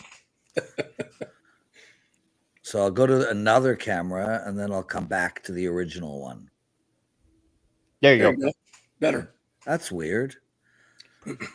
Yeah, and you were crisp on audio. It wasn't like you were skipping either. That was really I've never seen that. Yeah, that is weird. 14,000 of you guys watching. Guys, check out WagerTalk TV, our YouTube channel, please. 37, another touchdown. What was that? Bengals scored again. Yes, I'm watching that game. Bengals are my survivor pick. So we're at it's at 41 in the Houston Texan game. And my under is at right there at 42. So man, can we get a hold? And I don't want you, Higgs, ruining this. For what game? Yeah, don't be ruining this. Hold on. I'll be 1 sec. What game is he watching? I don't even know. He doesn't watch Sean the Ruin It for. Sorry. You live in Canada and have crap internet. That's what happened. It's connected with like caribou and elk chewing through the wires. Yeah. Chase Brown having an insane game because he's playing the Jets. All right, Giants get the ball back. Reverse call. They'll punt it away. Yep. Kind of did look like his hand was coming forward a little bit. Those are Dart? tough to tell. Yeah, that didn't look like a fumble to me. I know we've got a lot of backup quarterbacks playing, but I don't know that I've seen this many just absolute terrible throws on an NFL Sunday. I mean just airmailing receivers. Look at the scores. We're seeing a collection of 8 absolute terrible games. Yeah. Your closest 2 games right now are the Jets-Bengals game that's about to be a 2-score game and the 10 Houston. points in Chicago. Yeah. Gary Lucero saying those yellow Charger jerseys last week were trash. They were quite trash. Yeah. They were terrible. Those I just didn't like the shade of yellow. Like, what's up with the mustard? Touchdown Giants. Touchdown, flag. Giants. Flag on the play. Yeah, pass Gary interference. Slayton taunting the Philly crowd with a flag on the play while they're down 2 touchdowns is hilarious. I always love when you see those celebrations and they don't realize that's being called back. Yep. And it's called back on them. Oh, was it on him? Oh my Yeah. God. Abel's It's livid. OPI.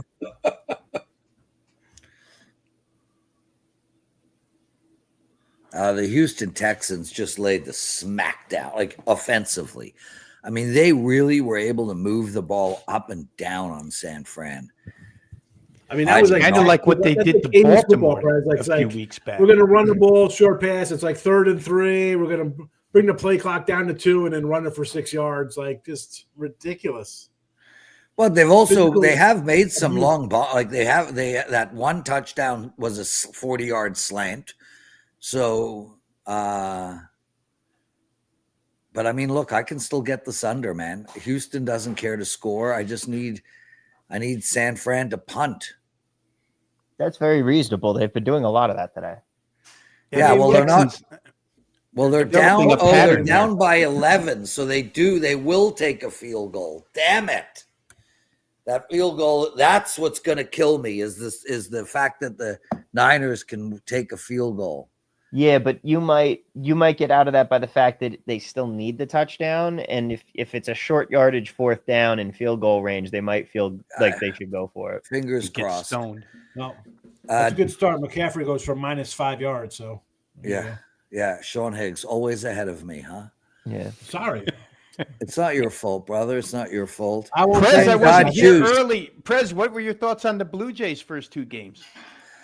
Well, I mean, obviously, I really enjoyed the first one and struggled with the second one. But I think the Jays are super live, Rob. I think they're a real tough matchup for any team that is pitcher heavy because they're just connecting. I mean, you know, obviously Yamamoto wasn't pushed out of the game, but man, we had the bases loaded or men on the corners, no out, I think in the first inning. So I'm not happy it's 1-1, but I think the Jays are very, very live. Blame the Jonas Brothers. That's what a lot of people are doing, actually. Yeah. They're blaming the That's Jonas right, too. Brothers. What You am I know, missing Thomas, there? my worry right now is that San Fran might not punt and leave Houston in field goal range. That could be a problem. The Bears are marching down. Let's go. We get to 23-23 in this Bear game, and I'm going to be absolutely thrilled. 3rd and 11 for San Fran. 8 minutes They're left. punting, I 4th down, gotta 4th and believe 11. if they don't get it, they will punt. Are you ahead of me, Higgs? Yeah. Oh God! Don't tell me. What are Oh, these this is weird not good. Texans jerseys / like logos? It's like they're trying to do a throwback, but they don't have anything to throw back to. And nothing, when I look at it, nothing about it says, oh, that's the Houston Texans. Yeah. It's Also, so it's true. a very, very weird combo of like their blue uniforms with everybody's gloves. Very weird. It's exactly like what the NBA does every other day of the week. Well, yeah, because you got to sell. You got to Uniforms. sell. as You many don't even know players. who's on the floor. Mac Jones, bad throw. Okay. I don't know. That went right through the receiver's hands. This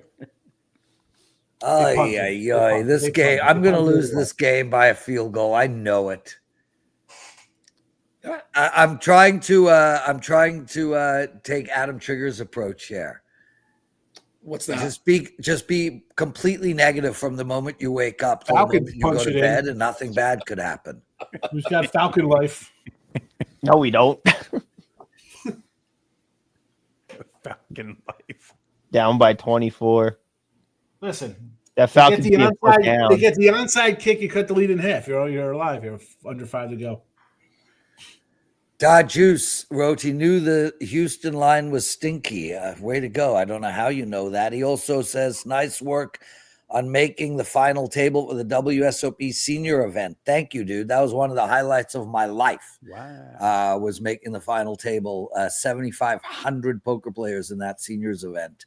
Was just amazing. So great. Come on, clock. Run down, man. Give me one of these overs. Come on, Chicago. Catch that ball, please. No, stupid. Hey, chat, if anyone, for some reason, I don't know why you would, but if you're still watching that Panthers-Bills game, is Rico Dowdle just not getting are the Panthers not passing, or have they taken everybody out? Because I have him under 53.5 yards, and he's sitting on 52, and he's been there for a while. So I'm not watching that game. I can't tell you at all, but we have a field goal attempt by Chicago, which does nothing to help me. Yet. Well, like you said, 23-23. I said yet, but they'll miss it, dude. I'm sure you already know they missed it. Yeah, I was going to say Higgs knows. They almost missed it. Oh, they got it. Okay. I got a pathway. I got a pathway, gents. I'll be back. Viola, the state. We're all just dying to break out in a chorus of Sean Alvarez if Prez could get that game to overtime. I always watch the show in the morning, and I'm just begging to be on the opposite side of something Prez is on, and it just hasn't panned out. Sean Alvarez. I do. I'll be legitimately in the middle of my workday, and I'll just find myself going. I tell you what, that was hilarious. $20 beats by Prez. Jets trying to make a game of it. Yeah. Since he's defense will let I took some Jets minus 2.5, and it would be very, very fun if they somehow figure that one out. Oof. For the record, that was an alt line, not a main line spread. Yeah. That wasn't the line you were waiting on. Yeah. Jennifer, third down coming up for Houston. Like, gee, I wonder what's going to happen here. Yeah, shut up. Oh, you're at third down. I'm at second. Of course you are. Yeah, and don't even. I'm just taking this off. Of course they're going to get it. I mean, come on. Of course you are. Jennifer wanted to know how I did in Montreal in the poker tournament 2 weeks ago. I didn't do well at all. 20 away from the money. Nothing happened. Okay. Can I get any type of miracle, please? Incomplete pass. Please. I'm not listening. I'm not looking. Touchdown Jets. I mean, like, I'm on the Cincy as their survivor pick. Like, come on. Like, win this damn thing already. Well, Prez can't hear me, but he's fine because the Jets defense would have to get a stop, which they're not. Oh, my God. Higgs. They didn't get it. What? No, there's a penalty. The flag comes in late. They got a first down. On. No, I'm like, yeah, shut up, Higgs. Brother, this is not. I mean, listen. There's no guarantee this game's staying under. Oh, but I know. I'm with you. I'm on the under with you. You know that, right? I have San Fran in the under, so I need just a combination. I mean, one or the other. I don't want to go 1-2. It's the worst when you lose with better numbers. Jets going for a 2-point conversion. Jets going where Adam Trigger is freaking out right now. They might get it. They don't get it, but they might get it. Newsflash: they don't get it. They don't get it. Like, I know. I'm with you. I'm with you, Sean. I just need to see this replay. So, Viola. Oh, I don't know, Sean. Higgs. This under Higgs. Nah, oh my God. Oh my God. At the 1 yard, like a safety, we lose here, Higgs. Oh my goodness. Well, we're at the 2.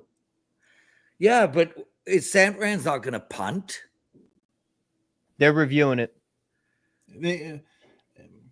What's there to review? 2-point, the 2-point conversion in the Jet game. Oh, yeah. Gary, I'm with you. I think this is a catch. I think Jalen Hurts deep to Dotson, touchdown, Philadelphia. Yeah, going wild today, even without AJ.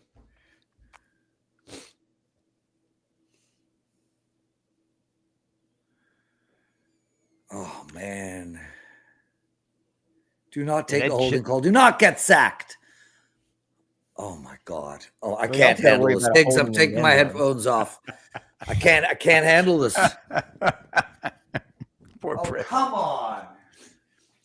It's like the way that Missouri game ended last night. There with we the go. Catch on the there we go. There's the pass. 18 yards out. We got to the 18-yard line there. There we go, Prez. We openly talk when he's not listening. Yeah.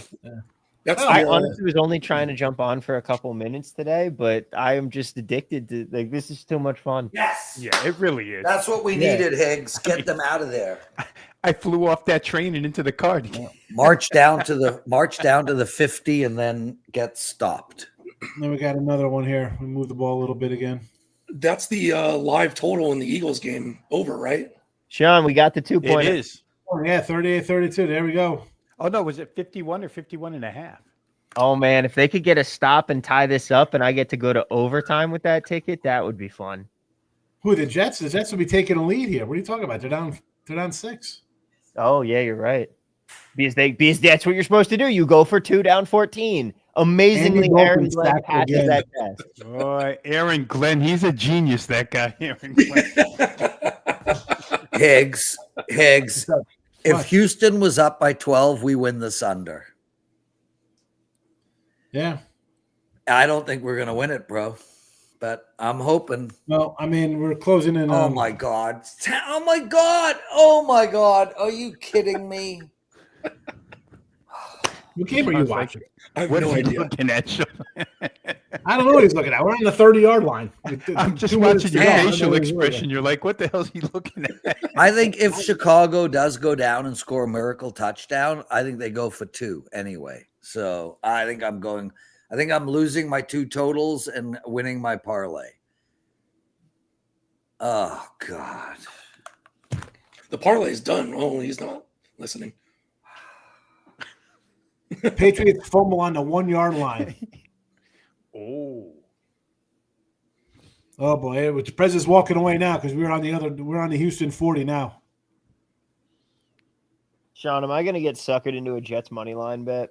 Yes. 5-1. Yes. That's worth a shot. Right. Like you're asking for the defense to get a stop, which admittedly feels like it should be priced at least.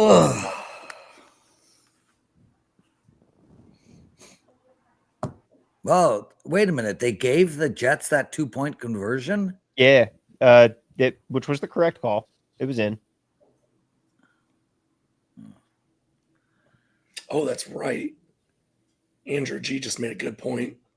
Jets winning would take a lot of people out of the Survivor. Yeah. It's not going to happen. Like, let's all be clear right now, but it would. The Jets winning would knock me out of any team to go undefeated at plus 950.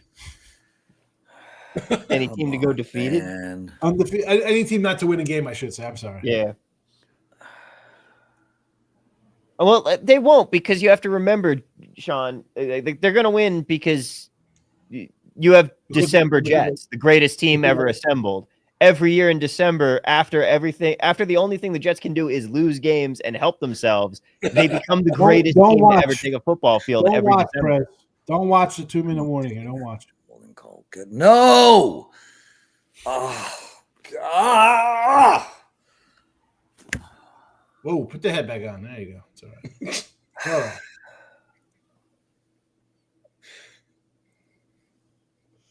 Jets get a big sack and they're getting the ball back. They got the stop, and I did not get my 5-1 in time. No. Yep. We got a safety in Cleveland, intentional grounding. Oh, jeez. Higgs. That was fantastic. Higgs. What's up? Did Houston just intercept the ball at That's the an 1? interception. Higgs. We got to add those lyrics to the Sean Alvarez. Sean Alvarez. That's a backing track. Higgs. Sean Alvarez. Yeah. I want to know how Prez all of a sudden got ahead of me. I don't know, but man, maybe Baltimore can go get me a touchdown quick. God, I tell you, the Sean Alvarez song is so catchy. Yes. Taking the nation by storm, that song. We may get a repeat of the song tomorrow night on Last Call. Oh, yeah. Last Call, everybody. Great show. Joe Madden hosts it. Okay, we're going down to the wire here, boys. I think I might have an outside shot at this under. How many timeouts does San Fran have? Oh, shit. Oh, no. Jets. What happened? Jets. Jets. They're almost at midfield. No, they're past midfield. They just they're got past? a big first down. Yeah. Midfield, that's 35. Last call. I need a drink. I'm mad I didn't get my bet in, but I don't care. Prez, what was the live bet? 51 or 51 and a half in the Eagles Giants game? I got 51, my brother. Okay. Giants are driving. That's already pushed. Yeah. They're at the Yeah, I mean, right now, I'm solely focused on the. I Giants don't are care in. about Survivor. That game is over. Cincinnati's my Survivor pick. I could care less. Just let this Houston San Fran game. I care about my clients and what they're betting. Don't care about Survivor. First down Jets. I mean, it should be fine. It's 2 minutes here. They're not getting the ball back.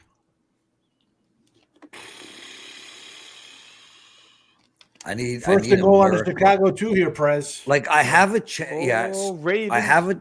Jets are under. Jets are down to the 20, Ravens. and now I'm starting to think about going back the other way when this line flips when the Bengals get the ball back. Yeah, because you know what Yeah, I know what's happening. Like Higgs, you think they score a touchdown here, and the Chicago gets that prevent the unders from winning touchdown? Let's see if they punch this in here. 2 minute warning. I don't know if we can get a playoff here.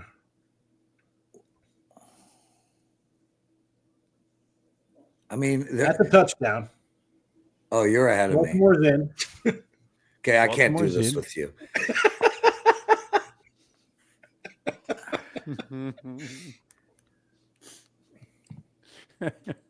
Sean's going to be relegated to first half only from that. I'm going to go sit in the sports book and get a text chain going on with Higgs and just start betting people. I bet you $10 Lamar throws an 80-yard touchdown pass. Like when I was in here for the first half, they didn't even pull up my comments. I was ahead of everybody's touchdown scores. I'm like, San Fran has 2 timeouts, Higgs.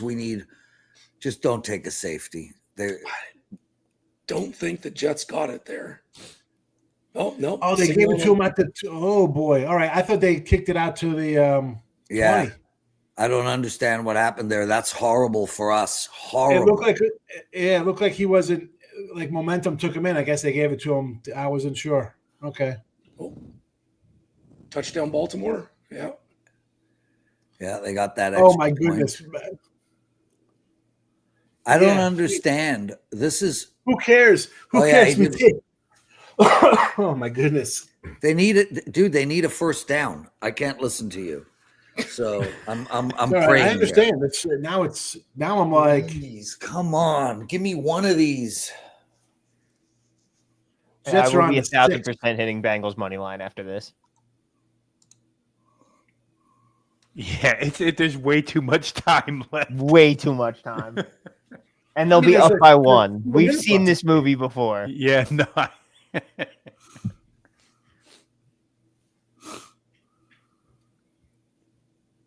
I don't know. I maybe they missed the field goal because it's the Nick Mangold day. That would be nice. Yeah, what a shame. Higgs, San Fran's gonna get a field goal. I can just feel it. I can feel it. But I'm also channeling Adam Trigger. I don't think they're getting a field goal. I don't think they'll have. Come on. That's got to have been one of the best like back-to-backs of just positional greatness was the Kevin Mawide and Nick Mangold at center for the Jets. 1 first down. Come on. Come on. Get it. No. Jets are taking time. First and goal on the 4. Here you go, Tom. Yeah. Here you go. What, you take that down to the 2 minute warning, right?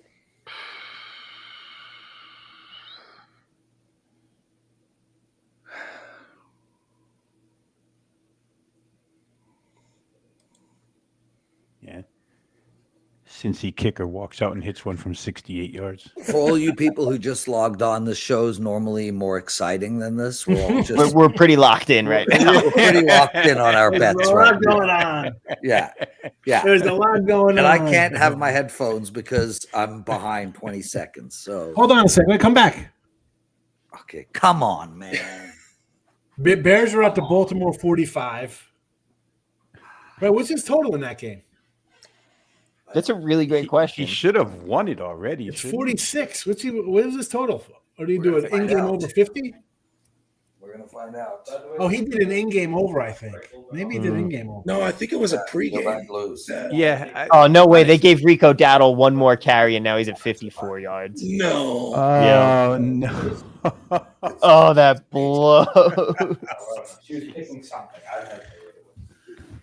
Can we have a nice big juicy punt, like one that rolls all the way?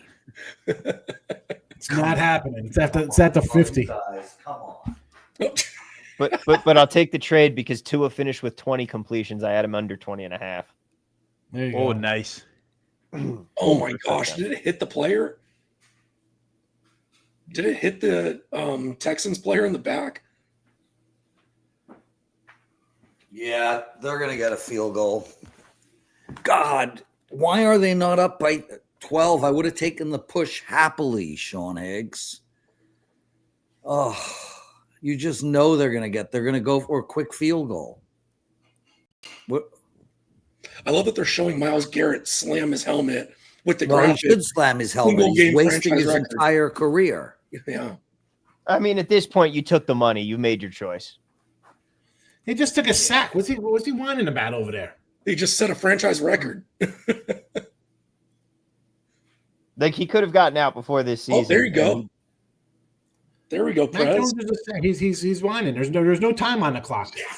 That's so big. That's so big. So big. I kind of like Prez being behind Oh, yeah. because you can anticipate when he's going to come back. Get ready. You guys all know the words. Get ready. Yeah. That's it. Is there anything better than 30-20. watching Prez sweat a bet? No. No. 30-20. Well, maybe Prez and Kelly, but against each other. Oh, yeah. It has to be against each other. This might happen. This might happen. I just realized Prez and This Teddy might Cover have happen. the same hair, except Come Teddy on. slicks his Come back and on. Prez is all over the joint, so he needs a hat on. It's like the guy on Taxi, Christopher Lloyd. Oh. 4th and 13. Here we go for all the marbles. Oh. Oh, my God. Brees Yeah. Hall just threw a touchdown pass to Mason Taylor. And it looked like he was going to throw it, and then he looked like he was going to run it, and then he was going to throw it again. Here we go, Prez showing games again. Tom, I don't think we can do that. I don't think that's okay. I don't think so either. Prez, All right, but the question, Tom, is do we get in on Way Cincinnati too right much now stress to go right down now. and win this thing with a field goal? Come on. I mean, the answer is yes. I'm personally staying off because I'm too emotionally invested in this game, and I've been wrong on it's live betting has not been going well for me lately. Look at that. Look at the Jets taking the lead. Yeah, with a minute 54. Oh, this one's over. We are not winning this game. Oh, yes. Yes. Oh, my God. inbounds. Game No, over. no, out of bounds. Do this. Yes. Oh, and wait, they just stopped it. Oh, my God. You'd actually think he's broke. Yeah. Oh, my God. That's the thing. It's for the love of the game. Oh, my God. I got to call you back. Oh, my God. There's a flag. There's a flag. Shut up. Come on, Chicago. Come on, Chicago. Oh, no. Oh, my God, guys, I have a shot. Get it. Oh, I just spilled my water, and I don't care. Bears on the 2-yard line. That's it. Don't say anything. I mean, what a play. Why is there still 9 seconds left? What an Oh, it absolute, doesn't matter. I mean, Yes. by Caleb. Get on the ball. What are you worried about? Boom. Okay. And he took a shot, man. Gee, Lord. So, Tom, like, basically all Jets fans across the country, everybody's thinking the same thing. Yeah, we lost this game. How are we going to lose this game? This might as well Although already he's be not over. making the Sean, season, I though. have seen hundreds of Jets games in my life, and somehow they're all the same game. Oh,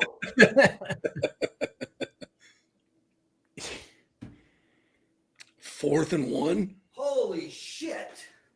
throwing 1-yard passes. No timeouts. Nope.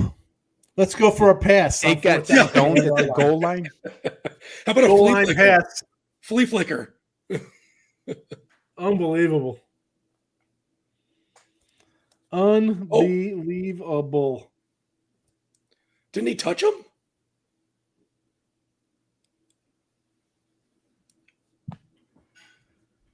Fucking Chicago. Like, seriously? Hey, well, maybe they get a safety here. You don't know, man. He Oh, was shut all up, Higgs. alone. And a safety doesn't help me. Yeah, but they get the ball back and kick a field goal. Oh, screw off.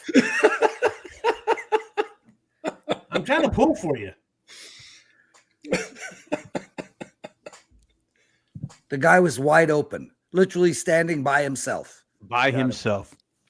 Yeah. Trying to get numbers in, All but by it's myself. impossible to focus. All by myself. Oh, the Bengals have all 3 timeouts. Here come the Cincinnati Bengals. Bengals. Bengals at the 44. Here we go. Tom doesn't even need to watch. He knows the ending. No, I do, and I am not. I am First I and goal. have to get some bets in before these next games. Incomplete pass. Ooh. Oh my lord! First and goal. Unbelievable. Unbelievable. And these things are so important to me. Like, Jesus Christ, man.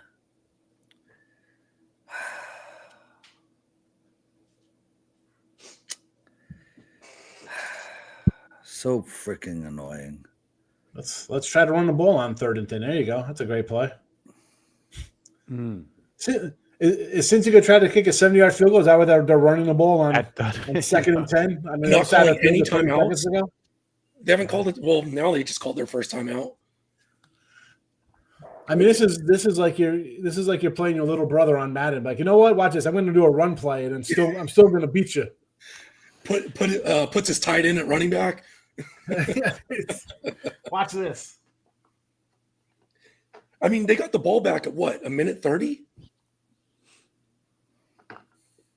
Yeah, some of these coaches in there, we can't score too fast mode is kind of crazy. If you don't score at all, who cares? Let's get 4th down. There you got it. Jets win. There it is. What? 4th and 9. Did we just win a football game? You're about to. Why are you a we? You're on the Jets, Thomas? He's wearing a Jets jersey. Yeah. I didn't know he was on the Jets. Let me ask you something, Prez. Do you know how many playoff games the Jets have been in over the last 15 years? Because I'll give you a hint. It's fewer than the amount of dollars I have spent supporting this team. If it wasn't for the idiots like me that pay money to watch this garbage, the team wouldn't exist. We're away. Jets win, and somehow Tom still loses his alternate line. I can't believe that either. That is absurd. It's so stupid. I shouldn't have done it, but who cares? We won a football game for Nick Mangold today. Let's go. Fantastic. Oh, and I lost the alternate line because I'm stupid and didn't take the money line instead. Wow. Why did they Adam keep Trigger showing- with a 5% winner. What was Trigger on? Trigger was on the Jets. Oh, wow. Wow. And yeah. Never in doubt. Okay.